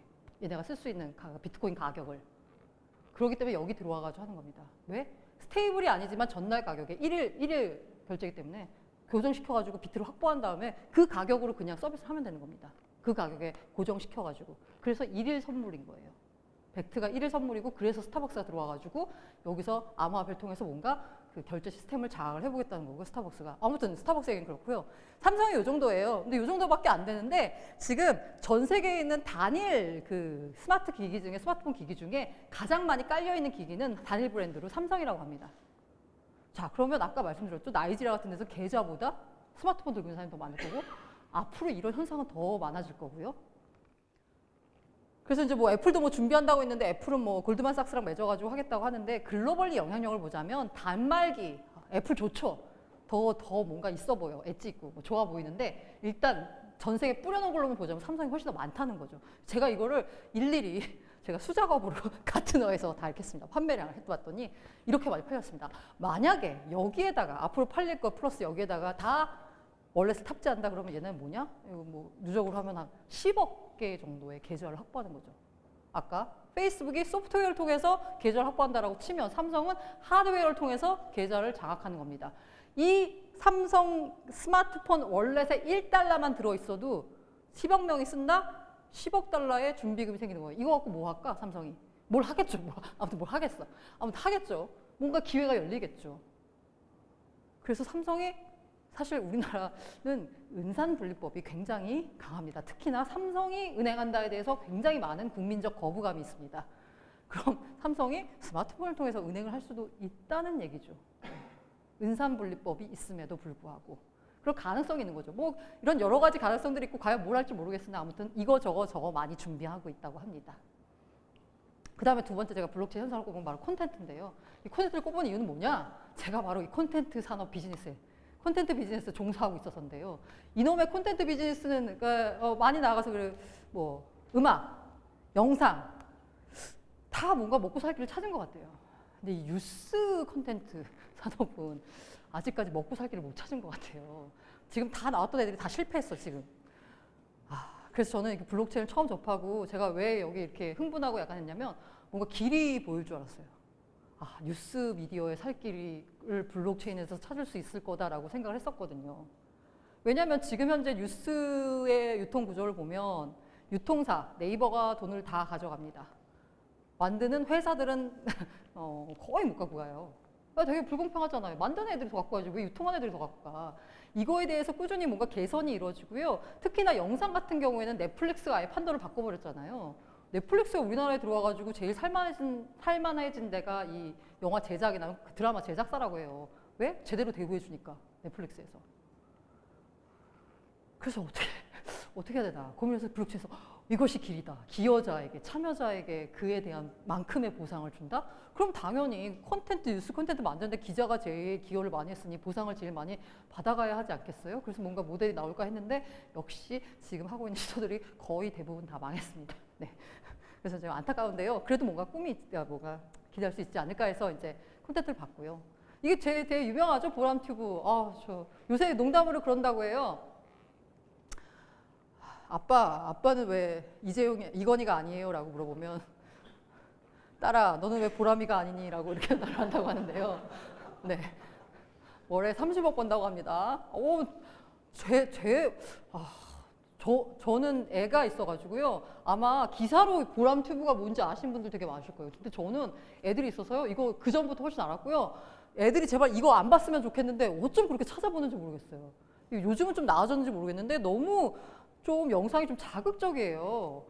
그러니까 그 애들이 보기에 제가 좀 약간 뭔가 건전하다 싶은 게 아니라 너무 자극적이라서 안 봤으면 좋겠는데 그래서 그런지 더 찾아보더라고요. 그러더니 이제 얘가 이제 월 30억을 번다고 하고 무슨 어디에다가 빌딩을 하나 샀다고 그러는데 건물을 부럽습니다. 근데 그 비슷한 시점에 이제 나온 게 이 MBC 노동조합에 있던 건데요. 찌라시로 돌아왔는데 실제로 노동조합에 올라갔더라고요. 임직원 1,700명의 지상파 방송사가 6살 보람양의 유튜브 방송과 광고 매출이 비슷해졌다. 자, 이게 바로 현실입니다, 현실. 세상이 이렇게 바뀐 거예요. 요새 제 그 애가 지금 5살, 7살인데요. 태어날 때부터 아이패드를 보고 태어날 때부터 유튜브를 보던 애들이잖아요, 얘네는. 그야말로 디지털 네이티브라고 해야 되나요?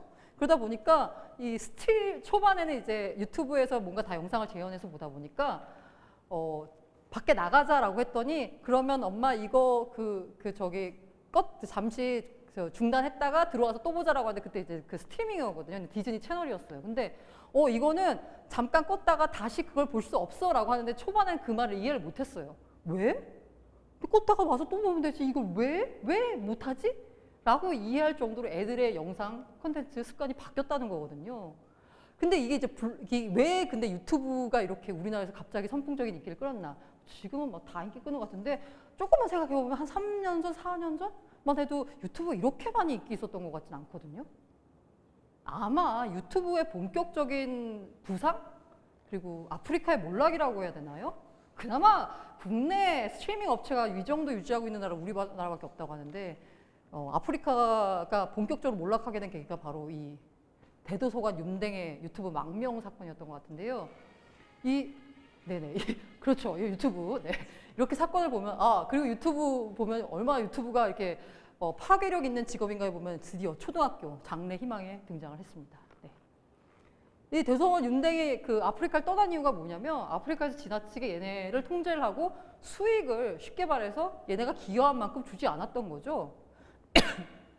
수익 쉐어가 안 됐는데 유튜브 같은 경우에는 수익 쉐어가 뭐 5대5 정도라고 합니다. 정확하게는 알려지지 않았는데 뭐 그 정도라고 뭐 약간 크리에이터마다 다르던데 자, 5대5 유튜브는 유통하는 것밖에 없고 만드는 사람은 대도서관 윤댕이고 하여튼 크리에이터인데 5대5를 주는 것만으로도 너무 감사한 거예요. 왜? 그 전까지 안 줬거든요. 그러니까 사람들이 대거 유튜브 와서 야 유튜브로 먹고 살 수 있대더라. 유튜브에서 이렇게 많이 그래서 전부 다 이제 유튜브로 오게 됐습니다. 그런데 자 5대5 많이 주죠. 그런데 5대5가 과연 합당한 기여 분배일까? 에 대해서 의문을 제기한 거죠. 이런 사람들이 의문을 제기한 이유가 가장 많이 나온 게 뭐냐면 여기 이제 방식이라고 합니다. 수익 배분 방식이요. 야 이거 5대5도 좀 너무한 거 아니야?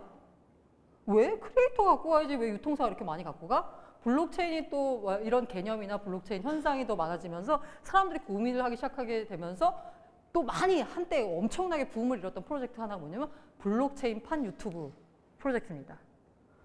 굉장히 많아요. 뭐 찾아보면 엄청 많고 우리나라에서도 아마 이런 블록체인판 유튜브를 자기는 뭐 한다라고 하면서 하는 거 되게 많을 거예요. 여기서 보면 이게 이제 이 사람 혹시 누군지 아세요? 그 전 세계에서 가장 많은 팔로워를 확보한 퓨디파이라는 그 유튜버인데요. 700만 명 정도 된대요. 1억 명 정도가 팔로워거든요. 정말 말 그대로 방송만 해서 그냥 먹고 살 수 있는데 이 양반이 지난 4월에 무슨 발표를 하냐면요. 딜라이브라고 있는데요. 나는 앞으로 유튜브 안 하고 딜라이브만 할 거야. 라고 한 거예요. 와, 지금까지 나왔던 블록체인판 유튜브가 실패한 가장 많은 이유가 뭐냐면요. 아무리 10을 벌어서 내가 너한테 9를 줄게 해도 100명밖에 못 모아요. 그 플랫폼은. 근데 유튜브는 5대 5밖에 안 주지만 1000명, 10,000명을 모아옵니다. 모객이 안 되니까 일단 떨어지는 수익 자체가 다른 거예요. 아무리 비율을 많이 줘도. 그래서 나왔던 플랫폼 아무리 뭐 좋아. 생태계가 뭐 다 좋아. 생태계가 커져야 말이지. 사람이 모여야 말이지. 사람이 모여야지 거기 광고가 붙을 텐데 사람이 안 모이니 광고가 붙겠어요? 다 실패했거든요. 그런데 딜라이브에서 갑자기 퓨디파이를 데려오겠다라고 하니까 저는 사실 이때 우와 이제 드디어 뭔가 판이 바뀌나? 라고 굉장히 많이 기대했습니다. 왜냐? 얘는 1억 명이면 뭐 1억 명이 다 이쪽 딜라이브로 넘어오진 않겠지만 그래도 한 1000만 명 정도 넘어오지 않겠습니까? 그럼 엄청난 유저를 데리고 오는 거잖아요. 그럼 이 딜라이브에 퓨디파이가 데려온 그 1000만 명 유저가 딜라이브에서 뭐 딴 걸 보다가 또 다른 것도 볼 수 있잖아요. 그렇게 하면 전체적인 딜라이브의 파이가 커진다. 야, 그러면은 뭔가, 그러면 이제 여기서 딜라이브에서 5대5로 나눠져. 그럼 사람들이 전부 다, 유튜브 안 하고 딜라이브 해볼까? 라고 하면서 딜라이브가 점점점 커지면 유튜브는 쪼그라들고 딜라이브 커지고 광고들이 다 이쪽으로 붙으면, 우와, 모두 다 좋겠네? 라고 생각했는데요. 결과적으로 잘 안 됐어요. 왜? 역시 딜라이브에도 안 모였습니다. 제가 그걸 자세히 보니까요. 퓨디파이가 유튜브 안 하고 딜라이브만 할 게 아니고요. 앞으로 스트리밍은 말이야 딜라이브에만 할게 였어요. 그러니까 동영상 업로드는 계속 유튜브에다 하는데 스트리밍만 딜라이브로 한다는 거였거든요. 그래서 지금 잘 안 돼, 그 이후 소식은 잘 모르겠습니다. 근데 소식이 안 들리는 걸로 봐서는 그냥 이것도 역시 실패한 프로젝트가 아닌가라는 겁니다. 블록체인 현상에서 콘텐츠에 나타난 시도들이 다 좋아요. 취지는 다 좋은데 아직까지 성공한 콘텐츠가 못 나타나고 있습니다. 그래서 이게 와차인데요. 지금 이거는 뭐 실패했다, 성공했다를 논하기에는 약간 이른 감이 있긴 한데 저는 개인적으로 제가 콘텐츠 비즈니스에 종사하고 있는 사람으로서 뭔가 콘텐츠 산업에서도 블록체인을 접목을 시켜서 토큰 이코노미를 적용을 해서 성공하는 모델이 생겼으면 좋겠습니다. 그래서 굉장히 많이 응원하고 있습니다. 현재 뭐 이게 게다가 이제 이 CPT 같은 콘텐츠 프로토콜은 왓차라는 이미 있는 걸 가지고 이제 리버스 ICO 한 거잖아요. 그래서 이미 유저를 확보하고 있는 상황이라서 유저를 확보한 상태에서 토큰 이코노미를 잘 설계하고 그 기여자들에게 보상을 잘 해서 뭔가 생태계가 커졌으면 좋겠습니다. 바람입니다. 그래서 콘텐츠 CPT 투자란 얘기냐? 아닙니다.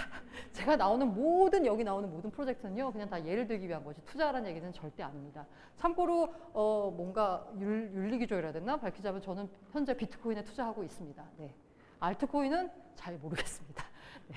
알트코인 모든 투자 판단은 투자자 본인의 몫입니다.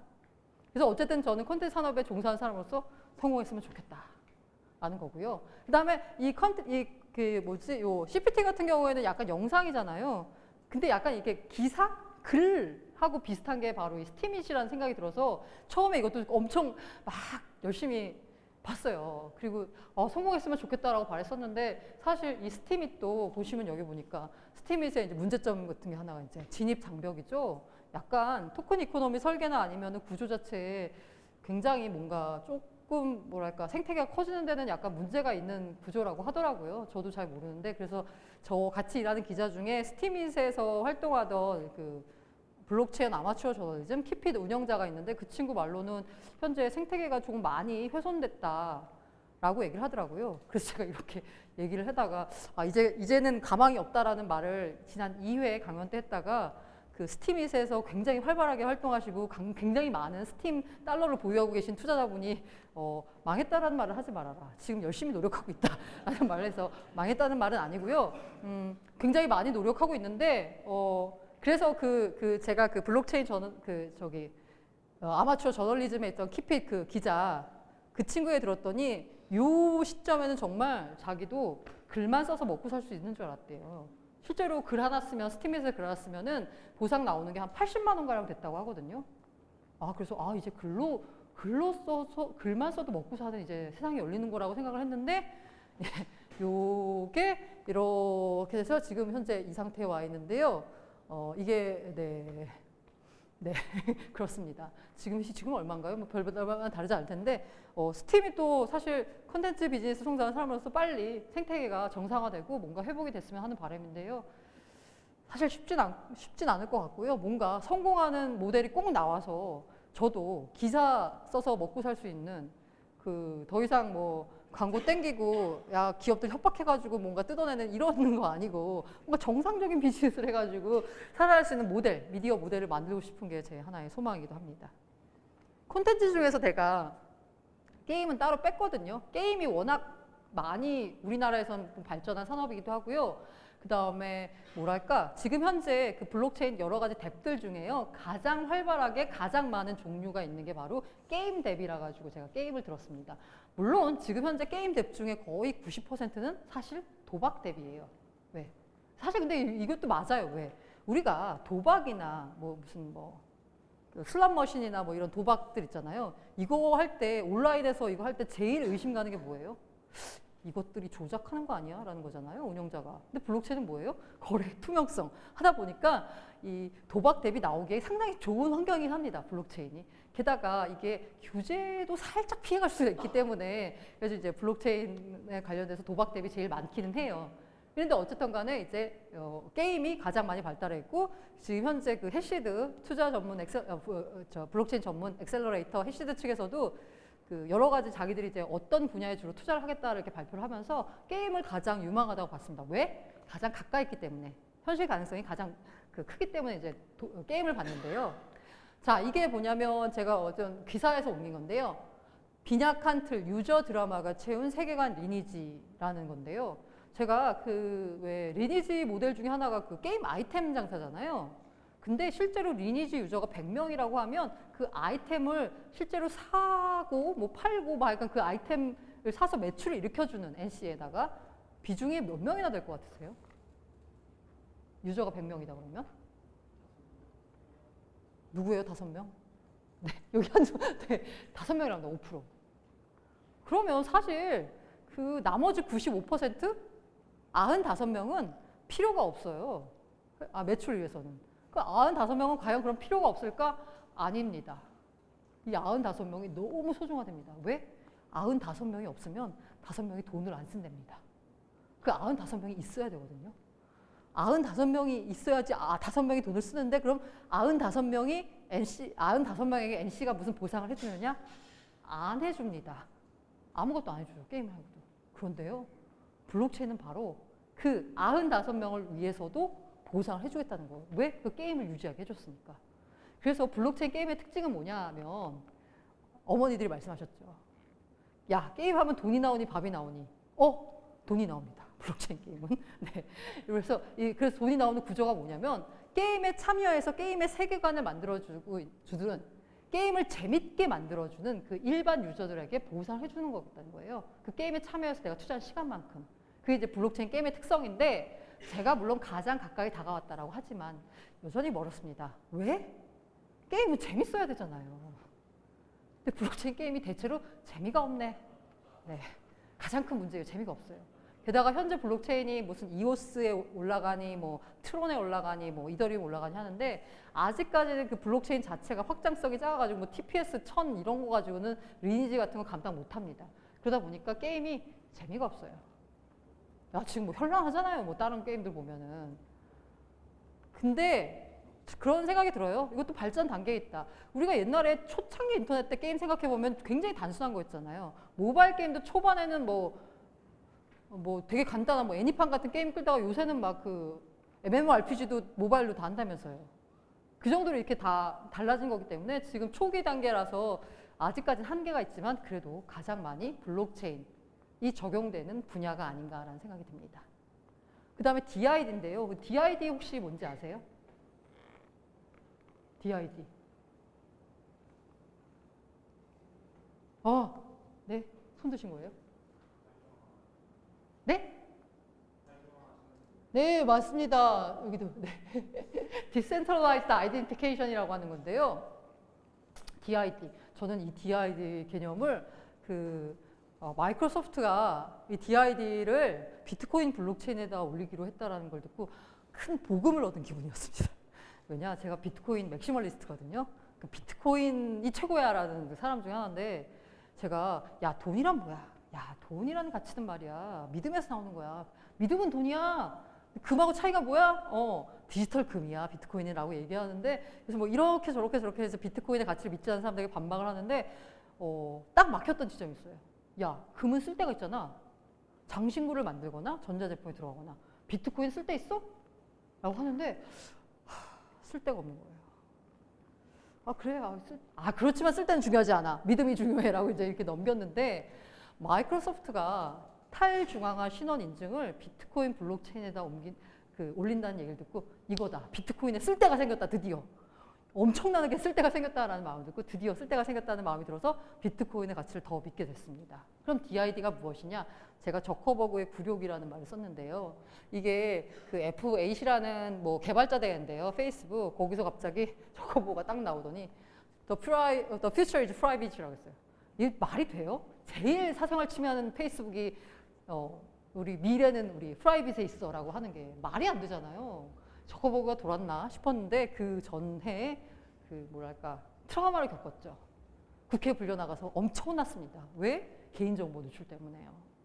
그래서 이때 이제 지금 양복 입고 나오셨잖아요. 그때 뉴스 보시면 되게 하는 게 과연 저커버그가 의회 출석할 때 또 저거 후드티를 입고 갈까 양복 입고 갈까 막 그 서로 막 내기하고 막 그랬습니다. 결과적으로는 얘도 뭔가 이렇게 그 TPO라고 그러나요? TPO가 있죠. 예, 다 양복 입고 나와가지고 무척 많이 혼났습니다. 그러면서 깨달은 바가 있죠. 이 정보 유출 이거 상당히 심각한 문제구나. 자, 이거 어떻게 해야 되지? 야, 이렇게 정보 유출하는 이 마당에 우리가 지금까지 썼던 페이스북이 사실 거대한 광고판이라고도 볼 수 있는 거잖아요. 그리고 페이스북은 우리는 그러지 않았어라고 얘기했지만 그럴 만한 충분한 의심이 드는 게 뭔가 이 유저의 뭔가 이 사용 패턴을 분석해가지고 아주 유저에게 적합한 광고를 들이밀고 있잖아요. 그러면 얘기는 뭐냐? 이 페이스북이 유저의 데이터를 모아가지고 그에 맞춰서 알고리즘 만들어서 그걸 광고 회사에다 제공한다는 얘기잖아요. 안 그런다고 하고 있습니다. 자기들 안 그런다고. 근데 그런 것 같아. 그럼 이 페이스북이 돈을 버는 그 수익원이었던 거대한 광고판 수익이 어렵게 된 거지. 개인정보에 대해서 사람들이 너무 민감해졌어요. 특히나 옛날에는 사실 주민등록번호가 거의 공공재 비슷한 거였잖아요. 다 치면 나오잖아요. 누구나 다 쓸 수 있는. 제가 이거 좀 되게 황당한데 제가 사회부 기자였을 때인데 2005년인가 6년에 거기 GS가 하고 어디서 카드 몇십만 명이었나 몇만 명의 그 주민등록번호랑 이름이랑 주소가 그 엑셀 파일이 유출된 적이 있었어요. 그거를 어떤 GS 다니신 분이었나? 어떤 분이 이게 유출됐다 이러면서 자기가 뭐 그 파일 받았다고 하면서 저한테 제보를 했는데 제보를 해와가지고 제가 그 엑셀 파일을 바꾸서 어떻게 했을까요? 혹시 몰라서 그냥 갖고 있었습니다. 한 몇만 명 정도의 이름, 주민등록번호, 주소가 나와 있는 그 파일을 이렇게 돌아다니고 있습니다. 자기 정보가. 네. 그래서 개인정보를 써서 이런 비즈니스가 이제 더 이상 안 될 것 같아요. 그래서 생각한 게 뭐냐면 바로 아까 말씀드린 리브라였죠. 그러면서 페이스북이 이제 이게 5월 달에 나온 기사였는데 6월 18일 날 크립토커런시를 발표하겠다는 거예요, 리브라. 그러면서 갑자기 이게 다 맥락이 연결되는 거죠. 지난해 이렇게 깨지고 나와가지고 갑자기 4월에 퓨처가 프라이빗에 있다고 했더니 와, 이렇게 보안을 중시하는 이 암호화폐를 만들겠다라고 한 거죠. 자, 이게 뭐냐면요, 마이크로소프트가 깃허브를 인수를 했어요. 그래도 이제 약간 그런 IT 덕후들이 만든 약간 일종의 농담인데요. 마이크로소프트가 깃허브를 인수했어? 깃랩으로 옮겨가야지. 근데 깃랩은 어디에? 애저에서 호스트를 하고 있어. 잠깐만, 깃랩이 애저에서 호스트한다고? 이게 약간 웃긴 맥락인데 죄송합니다. 네, 별로 안 웃기군요. 예, 마이크로소프트가 제가 한창 막 이렇게 할 때는 약간 일종의 약간 빌런 느낌이었어요. 되게 막 거대 제국이고 스타워즈로 치면 그 제국 느낌의 약간 그런 느낌이었는데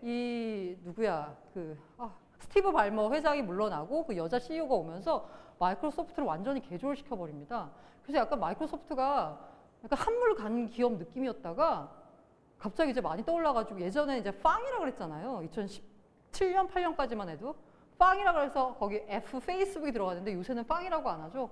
마가라고 합니다. 마가. 제일 처음에 들어가는 게 마이크로소프트가 들어가요. 마이크로소프트의 가장 많은 수익이 어디서 나오냐? 클라우드, 애저 서비스에서 나오거든요. 이게 다 새로 그 여자 CEO가 와가지고 다 회사를 바꿔버린 거거든요. 그러면서 마이크로소프트 하면 가장 뭔가 특허에 집착을 하고 내 정보를 안 보이려고 하는 건데 다 뭔가 오픈소스를 다 바꿔버린 거예요. 이러면서 점점 이제 이동을 하는 건데, 이런 식으로 이제 마이크로소프트의 변신이 있는 거고, 요 밑에 있는 건 뭐냐면 비탈릭닷컴에 올라온 비탈릭의 멘트인데요. 여기 보시면 굉장히 약간 뭐랄까 인상적인 구절이 있는데요. 왜 그 4차 산업혁명 시대의 원유는 데이터다 이런 말을 하잖아요. 그러니까 데이터를 많이 확보해야 된다 그래서 빅데이터 경쟁 엄청 많이 해요. 그런데 비탈릭이 되게 인상적인 말을 했는데 뭐냐면 유저 데이터와 디지털로 소유하는 거와 뭐 그 활동이 뭐냐면 moving from an asset to a reliability. 자산에서 부채가 되고 있다는 거예요. 데이터가. 유저 데이터를 갖고 있다는 것 자체가. 왜? 페이스북처럼 정보 유출 사건 터지면 이거 감당할 수 없는 거예요. 이 배상 이거 어떻게 할 거야? 감당이 안 되는 거죠. 자산에서 부채예요. 그렇다고 유저 데이터가 없으면 사업 비즈니스 자체가 안 되잖아요. 그게 바로 뭐다? DID다. DID가 뭐냐? Decentralized Identification인데, 왜 우리가 어떤 인터넷에서 사이트에 가입을 하려고 하면 그 뭐 휴대폰 인증 받으실 건지 아니면 소셜 로그인 할 건지 뭐 한 거잖아요. 그럼 제가 이제 휴대폰 인증을 받는다고 해요. 제가 그럼 휴대폰 번호를 이렇게 해요. 그러면 거기에 가입하려고 한 사람이 나인지는 누가 인증해 주나요? 통신사가 인증해 주죠. 통신사가 어떻게 인증해 줘요? 왜? 내 정보 다 갖고 있는 거예요. 통신사가. 그러니까 이런 통신사나 아니면 소셜 로그인하면 페이스북이나 카카오톡이 내 정보를 다 갖고 있는 거거든요. 만약에 이 정보를 갖고 있는데 수십만 개, 수백만 개, 수천만 개 이게 정보를 갖고 있는데 이게 고의든 사고든 어떠한 이유에서든지 만약에 나갔어. 이거 어떻게 할 거야? 리스크죠, 리스크. 부채예요, 부채. 그래서 이런 작업을 하긴 해야 되는데 데이터를 갖고 있는 거는 부담이야. 그럼 어떻게 하느냐? 블록체인에다 올린다는 거죠. 정보를. 그래서 ID 정보를 블록체인에다 올리는 게 바로 DID 작업인데요. 그래서 제가 아까 말씀드렸으니까 마이크로소프트가 그 DID, ID 정보를 그 블록체인인데 어떤 블록체인이냐? 비트코인 블록체인에다 올리겠다는 거예요. 왜? 자, 비트코인 블록체인, TPS 얼마가요? 7이죠, 7. 그 전 세계에서 일어나는 그 ID, 뭐 1초에도 뭐 얼마가 일어날지 모르는 그 ID, 이 신원 인증 작업을 비트코인에서 한다? 말도 안 되죠, 그거. 내가 나임을 입증하는데 한 뭐 일주일이 걸릴지, 2박 3일이 걸릴지 알 수가 없죠. 이거 어떻게 하겠다는 거야? 그랬더니 얘네가 무슨 아이온인가? 무슨 기술을 활용해가지고요. 그러니까 일종의 그 레이어를 2개로 만들어가지고 최상위는 비트코인 블록체인을 쓰고 이 밑으로 해가지고 뭐 오프체인 개념을 도입해가지고 사이드 체인 뭐 하여간 이렇게 해가지고 정확한 건 저도 잘 모르겠습니다. 개발자분들에게 물어보시고요. 그렇게 활용을 해가지고 아무튼 그 DID 작업을 비트코인 블록체인을 활용해서 하겠다라고 합니다. 네, 여기도 뭐 그런 거죠. 그래서 내가 드디어 비트코인도 실버가 생겼어. 드디어. 라고 흥분했던 지점이기도 하고요. 네. 그래서 이런 DID 작업을 뭐 마이크로소프트 뭐 여러 가지 말씀드렸는데요. 국내 업체 중에서는 메타디움이라는 업체가 그 코인플러그 그의 자회사는 아니고 관계회사인가 뭐 아무튼 코인플러그랑 연관이 있는 블록체인 관련 기술 기업 중에서는 제일 역사도 오래됐고 뭐 많이 됐다고 해요. 거기서 하는 이 메타디움이라는 프로젝트인데요. 자, 제가 메타디움을 말씀드리자고 해서 메타디움에 투자해라 라는 얘기가 아닙니다. 네, 절대 아니고요. 네, 그냥 저희가 이제 조인디에서 메타디움 대표님을 인터뷰했었는데 되게 이 DID로 또 가면 너는 누구인가? 나는 나임을 어떻게 입증할 수 있는가라는 무슨 데카르트적 질문까지 이렇게 거슬러 올라가게 된대요. 내가 나임을 어떻게 증명할 수 있지? 여기서 보면 뭐냐면요. 이 얘기 너무 인상적이죠? What defines? 너 정의하는 게 뭐야? 라고 하면서 이렇게 하다가 이게 뭐냐? 이 DID 정신인 거예요. 사회가 네가 진짜 누군지를 정의하게 놔두지 말고 네가 너임을 증명해라라는 게 바로 DID의 핵심이거든요. 들어가면 되게 어려워요. 철학적이어서 되게 어려운데 어쨌든 간에 이런 식으로 해서 바뀐다는 거죠. 자, 메타디움 투자라는 말씀은 아닙니다. 제가 이렇게 인터뷰한 그 인터뷰 저희 조인디 들어가시면 그 유튜브 동영상에 누가 댓글 남기셨는데 인터뷰 보고 메타디움 들어갔다가 3분의 1 토막 났다고 하시는 분이 있는데요. 자, 말씀드리면 정신 훌륭합니다. 그런데 이 DID를 과연 얼마나 많은 기업들이 채택을 할지 비즈니스와는 또 별개의 문제입니다. 이거는. 네. 그렇기 때문에 일단 뭐 이런 비즈니스, 국내 프로젝트는 이런 게 있다라는 말씀드리고요. 그 다음에 또 뭐 의료 광고 많은데요. 광고 같은 경우도 굉장히 뭐 많이 블록체인을 도입하려는 거예요. 블록체인이라보다는 토큰 이코노미라는 표현을 쓸게요. 기여자에게 그만큼의 보상을. 광고를 보니까 광고주 돈 내는 거 아니에요. 그냥 광고를 봤으면 기여 보상을 해줘야지. 라고 해가지고 나온 뭐 많은 프로젝트 있습니다. 뭐 애드 토큰 있고요. 뭐 저기 뭐 아몬드 있고 뭐 많습니다. 그 다음에 의료, 메디블록 대표적이죠. 왜? 이것도 되게 철학적인 질문이에요. 의료 정보 지금 누구한테 있어요? 내 몸을 찍은 엑스레이인데 그 소유권 누구한테 있어요? 병원에 있어요, 병원에. 되게 웃기는 얘기예요, 지금 생각해보면. 근데 지금까지 그런 일이 벌어지고 있고, 메디블록이나 아니면 이 의료 관련 블록체인 프로젝트들이 직면한 가장 큰 문제는 뭐냐면 병원 의사 집단의 저항이에요. 안 주려고 그래요. 왜? 다 그게 돈이 되니까. 그리고 규제상 막혀 있어요.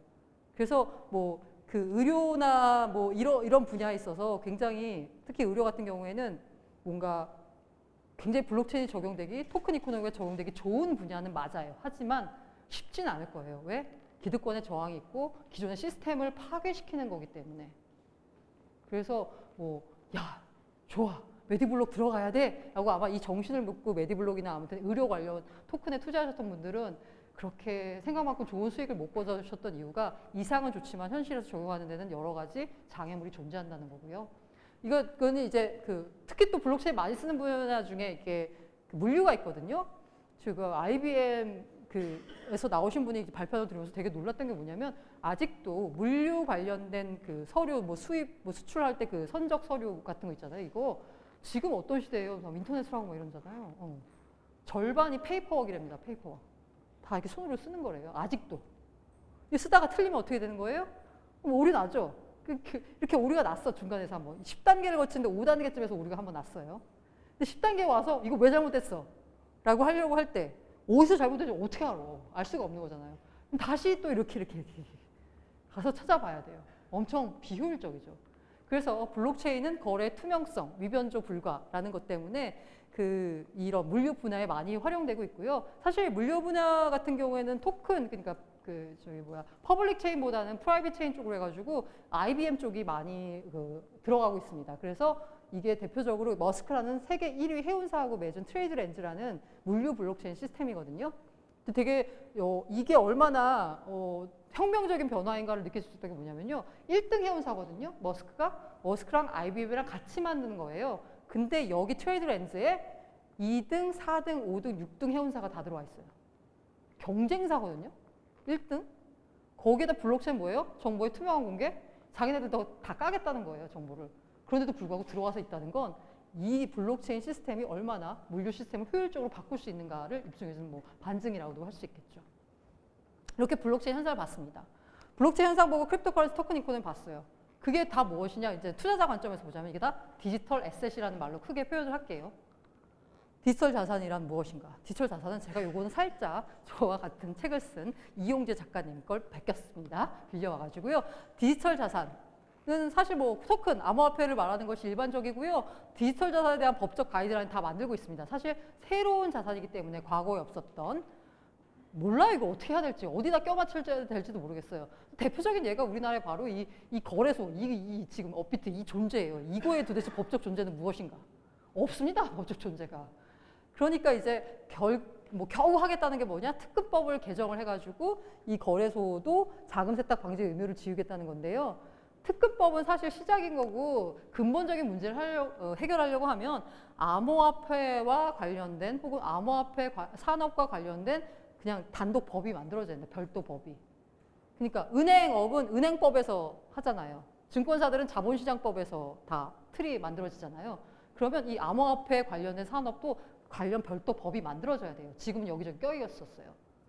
네, 지금 현재 전자금융과에서 다루고 있습니다. 네, 금융위원회에.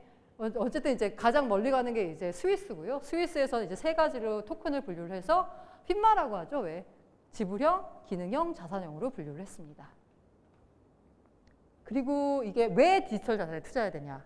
이게 이제 요새 다 뭐 ETF잖아요. 그래서 이제 제일 유명한 게 이제 이거는 왜 디지털 자산에 투자해야 되냐? 요거는 공급자 관점입니다. 은행, 그러니까 자산운용사, 금융회사 관점에서예요. 이게 뭐냐면요. 피델리티 제로 토탈 마켓 인덱스 펀드예요. 이게 뭐냐? 제목에서 알겠죠? 제로. 수수료가 제로입니다. 펀드의 수수료가 제로예요. 뱅가드는 0.14%고 찰스 슈왑도 0.03%예요. 살아남겠다고 해서 0% 만든 거죠. 심지어는 인터내셔널 인덱스 펀드까지 수수료를 제로로 받습니다. 우리 펀드 시장 클 때 좋았죠. 해외 투자하는 펀드는 뭐 3% 받았어요. 수수료. 운용 수수료, 판매 수수료 합치면. 지금은 약간 수수료에 대해서 약간 말이 많아서 점점 내려와서 그래도 우리는 해외 펀드 같은 경우에는 한 2% 받고 국내 펀드 같은 경우에는 한 1% 안팎으로 받는 것 같아요. ETF 같은 경우에 제일 수수료가 적어서 코스피 200 그 추종하는 코덱스 같은 경우가 0. 뭐 하여간 되게 수수료가 별로 없는데 심지어 근데 여기는 이제 우리나라는 그 정도인데 우리나라 펀드 시장 발달한 지 얼마 안 됐잖아요. 뭐 끼케야 20년? 미국 같은 경우는 펀드 시장 굉장히 발달했죠. 100년 가까운 역사를 자랑하는데 여기서는 지금 무슨 펀드가 나왔냐? 제로 수수료 펀드가 나왔어요. 제로. 그러면 이 운용사는 뭘 먹고 사냐? 아니, 운용 수수료 하나도 안 받고 뭘 먹고 살까요? 저도 모르는데요. 미국에서는 대차 시장이 굉장히 크대요. 그래서 주식 빌려주고 거기서 수수료 받아서 먹고 산답니다. 그러니까 일단 제로 수수료에서 펀드 사이즈를 이렇게 키운 다음에 여기서 빌려줄 수 있는 주식 풀이 되게 많잖아요. 이 주식 빌려주고 여기서 돈 받고 산답니다. 이 정도로 먹고 살기 힘들어졌어요. 금융회사 입장에서는. 그러면 소비자 입장에서, 우리 입장에서, 투자자 입장에서 왜냐? 이게 보면은 상관관계거든요. 비트코인과 다른 자산 간의 상관관계예요. 원유도 있고 뭐 미국 SPX는 S&P 지수고 상관관계를 봤는데 자, 비트코인 쪽 보시면은 자, 1에 가까울수록 상관관계가 큰 거예요. 자, 자산을 분산 투자할 때 가장 중요한 게 뭐예요? 다 상관관계가 없어야 되죠. 만약에 상관관계가 비슷한, 그러니까 올라갈 때 같이 올라가고 떨어질 때 같이 떨어지는 자산이야. 그러면 뭐하러 거기다 분산 투자를 해요? 어차피 똑같은 자산인데. 분산 투자를 하려면 리스크를 줄이는 거니까 따로 움직여야 돼요. 다른 방향으로. 그런데 비트코인을 봤더니 다른 어떤 자산보다 상관관계가 다른 자산과의 상관관계가 가장 낮습니다. 그러니까 비트코인이나 암호화폐 투자는 뭐다? 분산 투자하는 데 좋다. 왜? 다른 방향으로 움직이니까. 실제 이거는 지금 현재 아까 보여드린 거는 1년이었거든요. 1년 기준이었고요. 상관관계 낮죠. 그럼 1년이니까 상관관계 낮지. 봤더니 3년이라고 봐도 상관관계가 낮습니다.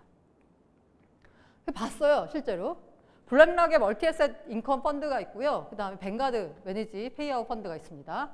자, 2016, 17, 18, 그 다음에 2019년은 2분기까지, 그러니까 상반기 기준으로 해가지고요. 비트코인을 1% 섞었을 때와 5% 섞었을 때 두 개 펀드에다가 한번 수익률을 봤습니다. 자, 16, 17 당연히 비트코인 섞으면 좋겠죠. 예, 비트코인이 많이 올랐으니까. 그래서 딱 봤더니 어때요? 비트코인을 많이 섞을수록 수익률이 좋습니다. 반대로 2018년에는 비트코인을 많이 섞을수록 수익률이 별로 안 좋겠죠.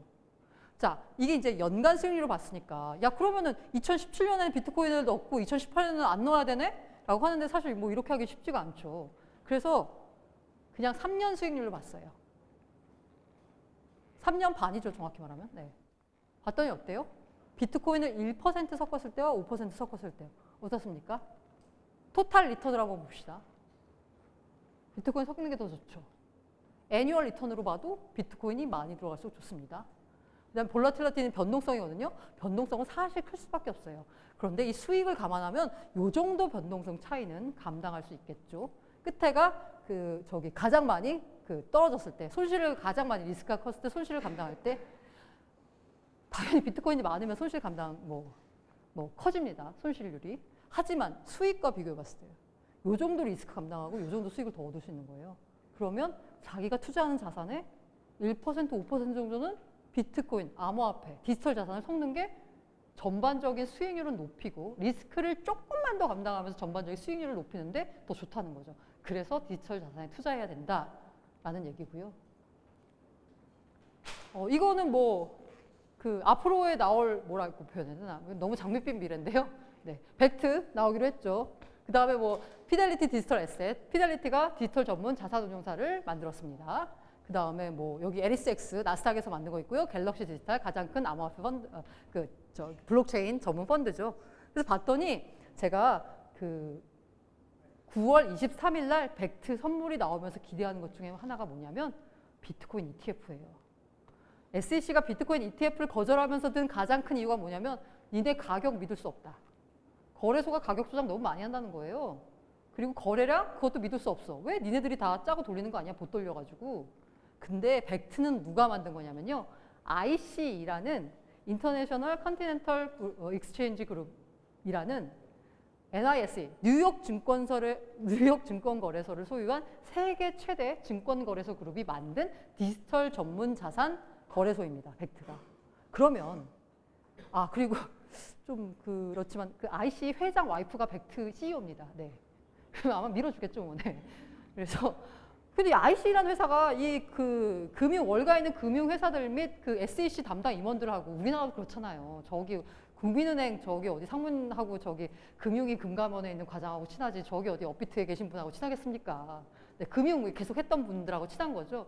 그만큼 벡트, IC, 로비력 있습니다. 그 월가와의 관계 끈끈합니다. 벡트가 나와서 비트코인 선물을 출시해서 하루짜리 선물을 해가지고 가격을 형성한다. 이 가격에 대해서는 SEC가 믿을만 하다는 거죠. 왜? 지금까지 거래해왔던 애들이니까. 그렇기 때문에 벡트 선물이 나온다는 얘기는 SEC가 비트코인을 거절했던 가장 큰 이유, 가격 믿을 수 없다, 거래량 믿을 수 없다라는 것에 대한 일종의 반박이 될 수 있는 거겠죠. 단기적으로는 기관 자금이 들어온다는 것도 될 수 있고요. 자, 아까 제가 비트코인 디지털 골드라고 그랬죠? 골드 ETF가 금의 가격이 그냥 되게 플랫했거든요. 그런데 이때가 골드 ETF가 나왔습니다. 가격이 엄청 올랐죠. 자, 비트코인 투자한 사람으로서 너무 장밋빛 미래를 그리고 있는 건지 모르겠지만 현재 금값을 좌우하는 가장 큰 요소는 바로 이 투기성 자본, 이 실제로 뭐 금 장신구를 사거나 이게 아니고요. ETF에 들어가는 돈이 얼마나 되느냐 이거 가지고 이제 금값이 결정된다고 합니다. 자, 세계는 지금 그리고 우리는 SEC는 지금 요분 있습니다. 제이 클레이튼 이 의장님 중립이에요. 요 헤스터 피어스 크립토맘 이분 아주 우리 투자자들이 아주 환영할 만한 발언을 열심히 하고 계시죠. 그래서 이제 뭐 우호적 하고 이제 세 부분 앨리슨인데 판단 불가하고 이제 어떻게 될까 뭐 규제 장점 바뀐데요. 그 최근에 나온 SEC 관련된 소식들이 그닥 뭐 좋은 뉴스는 아닐 거예요. 하지만 한 가지 확인할 수 있는 건 뭐냐면 SEC가 엄청 열심히 연구하고 있고 그러면서 조금씩 방향을 잡아가고 있으며 방향을 잡아감에 따라 우리나라도 선진 사례를 참고해서 뭔가 어떤 규제 정책 방향이 나올 것이다라는 부분입니다. 선진국 지금 해가지고 사실 뭐 미국에서 보면은 되게 안타까운 건데요. 그 OECD라고 하죠. 뭐 잘 사는 나라라고 그냥 표현하면 거기 중에서 암호화폐 ICO 금지한 나라는 우리나라와 중국밖에 없습니다. 이게 제가 여기 저 공청회 열렸었거든요. 특검법 개정 관련돼가지고 제가 여기 사회 왔었는데 사회를 보면서 느낀 건 뭐냐면 아직 멀었다 우리는 안타깝지만 아직 멀었지만요. 근데 항상 정부 당국자들이 하시는 말씀이 있어요. 선진 사례를 참고해서라고 하시거든요. 우리가 아직 금융 선진국의 지위는 있다 보지 않다 보니까 아마 선진 사례가 나오면 우리도 그에 따라서 방향을 잡아갈 겁니다. 그래서 디지털 자산인데요. 뭐 디지털 자산 왜 투자해야 되냐 보면 다 토큰화예요, 토큰화. 리얼 월드가 다 블록체인 월드 토큰화가 되면서 디지털 자산 시장이 열릴 수밖에 없는 겁니다. 자, 마지막인데요. 제가 드리고 싶은 말씀인데 빌 게이츠가 쓴 로드 어헤드라고 미래로 가는 길이라고 번역됐는데요. 여기 이런 말이 나온대요. 2년 뒤 닥쳐올 변화에 대해서는 과대평가하지 10년 뒤로 변화는 가소평가하는 경우입니다. 자, 10년 뒤에 세상이 어떻게 바뀔지에 대해서 사실 뭐 별로 안 변할 걸 생각하시면 정말 많이 변하거든요. 디지털 자산 시장 당장 2년 뒤에는 안 올 수 있습니다. 하지만 지금 우리가 투자하고 있는 최소한 여기 계신 분들은 뭔가 관심을 갖고 투자하고 있겠죠. 10년 뒤 변화될 세상에서 뭔가 투자 자산 시장에서는 승리하는 위너가 될 수 있지 않을까 하는 생각입니다. 들어주셔서 감사드리고요. 네, 감사합니다. 그리고 짧은 시간 남아서요. 혹시 질문 있으면 하고 저기 몇 개 남았어요? 티켓? 네? 3장이요? 3장. 네.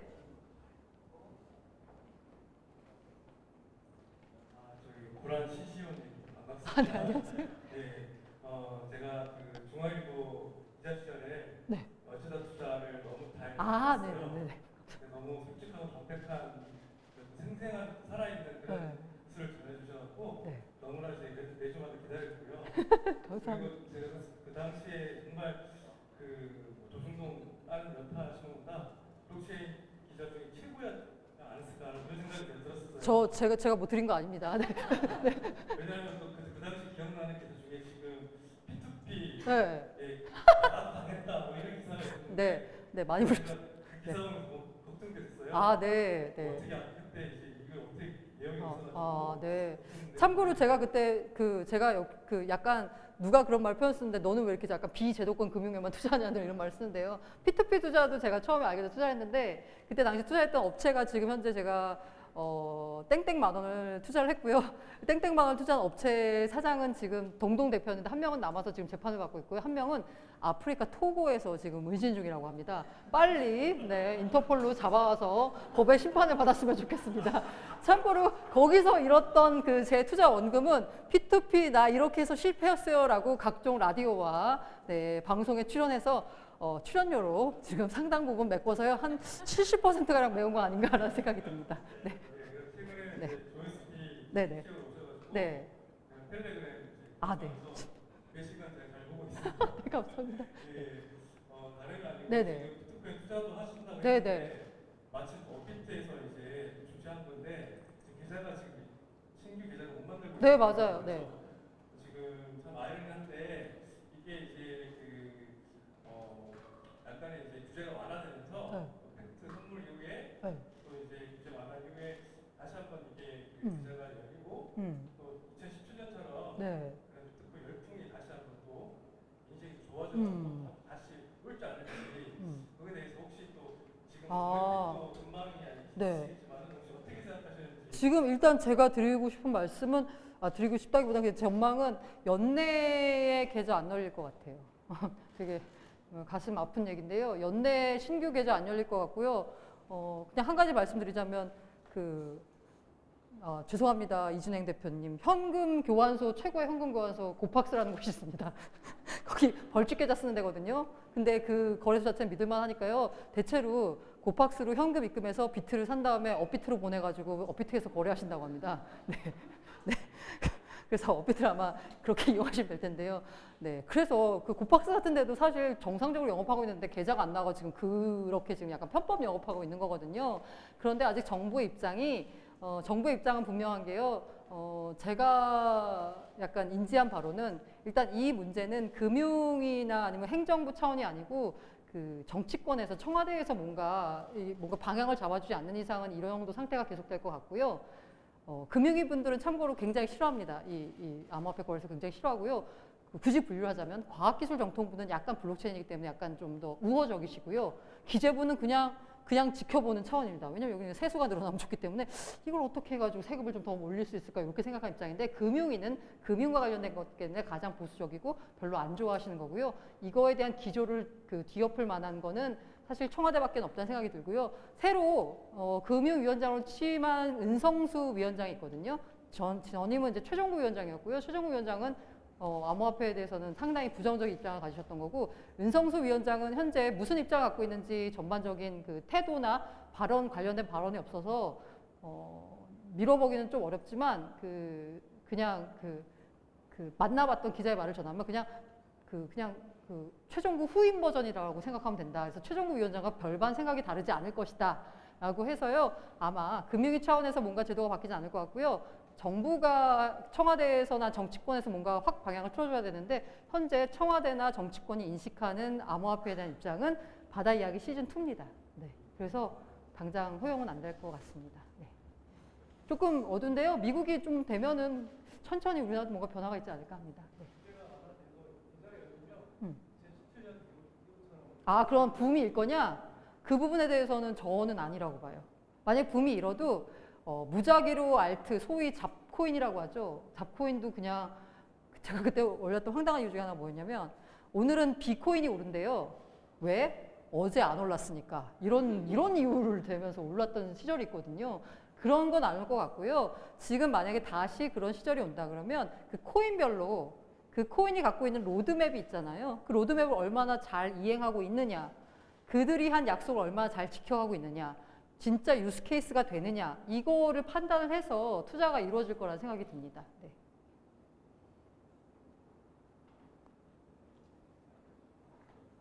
네. 네. 네, 강연 잘 들었습니다. 네. 암호화폐 관련돼서 네. 그거를 담보로 대출을 한다고. 네네, 맞아요. 하는데 전망을 어떻게 보시는지.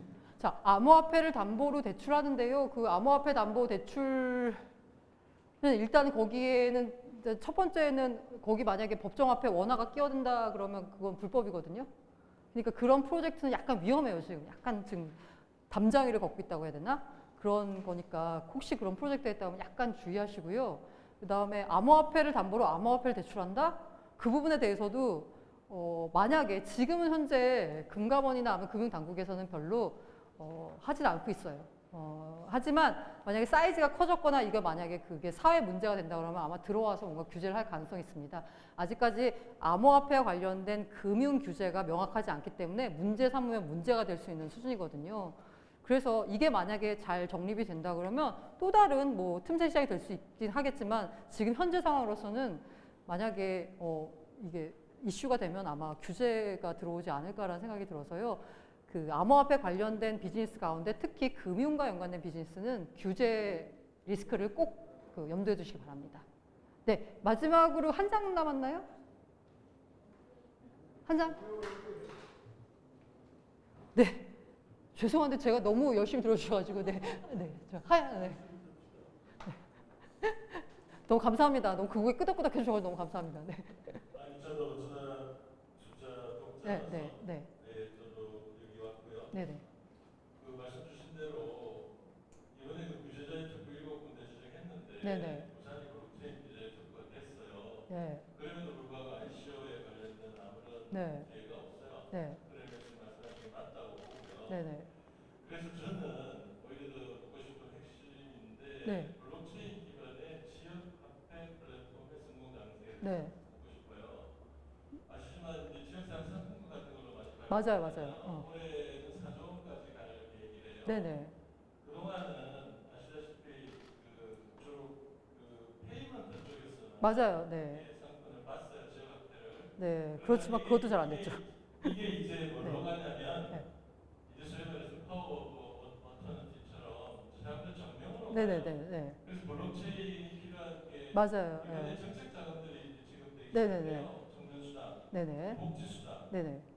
그러면 이게 사실은 지방 재정 규모가 저희가 한 250조 되거든요. 네네네. 25% 정도 지금 복지수당을 쓰니까 어쩌면 네. 이 가상화폐의 기회, 블록체인 가상화폐 쪽에서 막혀 있는 블록체인 기술의 기회를 지역화폐 플랫폼 쪽에서 찾을 수 없을까 하는 질문이 여집니다. 그니까 그거 되게 저도 좋다고 보는데요. 그 지금 현재는 정권을 못 잡고 계시지만 아무튼 친정부 인사로 분류되는 이광재 원장 있거든요. 여시 원장. 이분이 굉장히 블록체인에 관심이 많으세요. 이분도 말씀하신 대로 그 복지나 아니면 이런 그 정부 시스템에다가 블록체인을 도입하고 싶어 하시는 분 중에 한 분이세요. 하지만 지금 현재 뭐 상태가 이러니까. 근데 지금 현재 지금 이루어지고 있는 정부 지역 화폐는 모두 다 거기에 코인이 배제된 상태입니다. 왜? 코인 안 되니까. 그런데 이게 코인을 배제시키면요. 유통수단이 없는 거예요. 유통수단이 없어서는 어떻게 그게 지금 현재 경제생활, 경제 생태계가 돌아가겠어요? 그 소위 말해서 피가 없는 건데. 그 때문에 지금 안 돌아가고 있고요. 첫 번째 문제는 그 코인을 다 배제한 문제다. 근데 만약에 여기다 지역 상품권에다가 그 블록체인이나 아니면 암호화폐를 도입해가지고 한다 그러면 굉장히 쉬운 문제가 뭐냐면 복지 자금을 그 지출할 때 가장 우려가 되는 게 뭐냐면 전용 가능성이거든요. 쓸 사람이 써야 되는데 할머니가 받아야 되는데 할머니의 그 저기 뭐 30년 동안 못 보던 아들이 와서 그 돈을 다 갖고 가버려요. 갖고 가서 마음대로 써. 그런 사태가 벌어지거든요. 근데 만약에 블록체인을 통해서 이 암호화폐를 쓸 때 그 블록체인을 통해서 이 쓰는 사람이 누구인지 인증을 하게 하고 그 할머니가 썼다라는 걸 인증하게 하고 복지 시스템을 이렇게 확립을 하면은 중간에 로스되는 비용이 굉장히 없거든요. 그리고 이게 더 하면은 행정 처리 비용이 절감되기 때문에 오히려 더 복지 비용을 지출할 수 있는 그 캡을 누릴 수 있는 거고요. 문제는 뭐냐면 지금 현재에 있는 지역화폐 시스템은 일단 블록체인이 적용됐는지 모르겠지만 암호화폐가 없다는 점이고요. 두 번째는 뭐냐면 정부에서 하는 일이 그렇듯 굉장히 사용하기 불편합니다. 그렇기 때문에 사람들이 민간이 만들어낸 그 무엇을 당해낼 수가 없어요. 정부에서 만드는 거는. 그래서 제가 하고 싶은 말씀은 뭐냐면 왜 그거를 정부가 하려는지 모르겠어요. 예를 들면 뭐 업비트가 투자한 회사라서 하는 말은 아니고요. 비트베리 혹시 지갑 사용해 보셨어요? 되게 편하거든요. 저는 사용해봤는데 너무 편한 거예요. 비트베리 지갑이. 만약에 이 암호화폐를 쓸 수 있는 그 사용처가 늘어나면 온라인 상에서뿐만 아니라 오프라인에서 쓸 수 있겠어요. 근데 노원화폐 뭐 제일 많이 유명하죠. 거기 제가 쓴다는 사람 못 봤어요. 왜? 너무 불편해서. 저는 그 복지 비용이나 아니면은 복지 시스템 뭔가 이게 체계에 블록체인 도입하는 거 굉장히 찬성하고 굉장히 좋다라고 보고 있고요. 블록체인 정신에도 부합하고 그리고 거기에다가 코인을 도입해가지고 만들어오면 사용도 되게 투명하게 할 수 있고 그런데 그거를 저는 정부가 안 했으면 좋겠어요. 이거를 민간 기업이 나서서 뭔가 굉장히 사용자가 사용하기 편한 식으로 해야지 블록체인이나 암호화폐나 모든 다 전제조건이 뭐냐? 일단 많이 써야 돼. 이 생태계 들어오는 사람이 많아야 되는 거거든요. 그렇게 해서 문제를 풀어갔으면 좋겠는데요. 제가 뭐 정책 당국자가 아니라가지고 그냥 그렇게 문제를 풀어갔으면 좋겠습니다. 아무튼 지금까지 들어주셔서 너무 감사드리고요. 네. 어피트 개발자 컨퍼런스도 뵙고요. 너무 비싸면은 나중에 온라인 영상으로 나올 거나 아니면은 조인디가 어피트와 제휴를 맺어가지고요. 저희가 그 컨퍼런스를 지난해 제가 개인적으로 리포트를 썼었거든요. 이번엔 저희 조인디 기자들과 함께 그 UDC를 정리한 리포트를 발간을 할 거니까요. 그 리포트를 좀 참고해 주시면 좋겠습니다. 예, 감사합니다.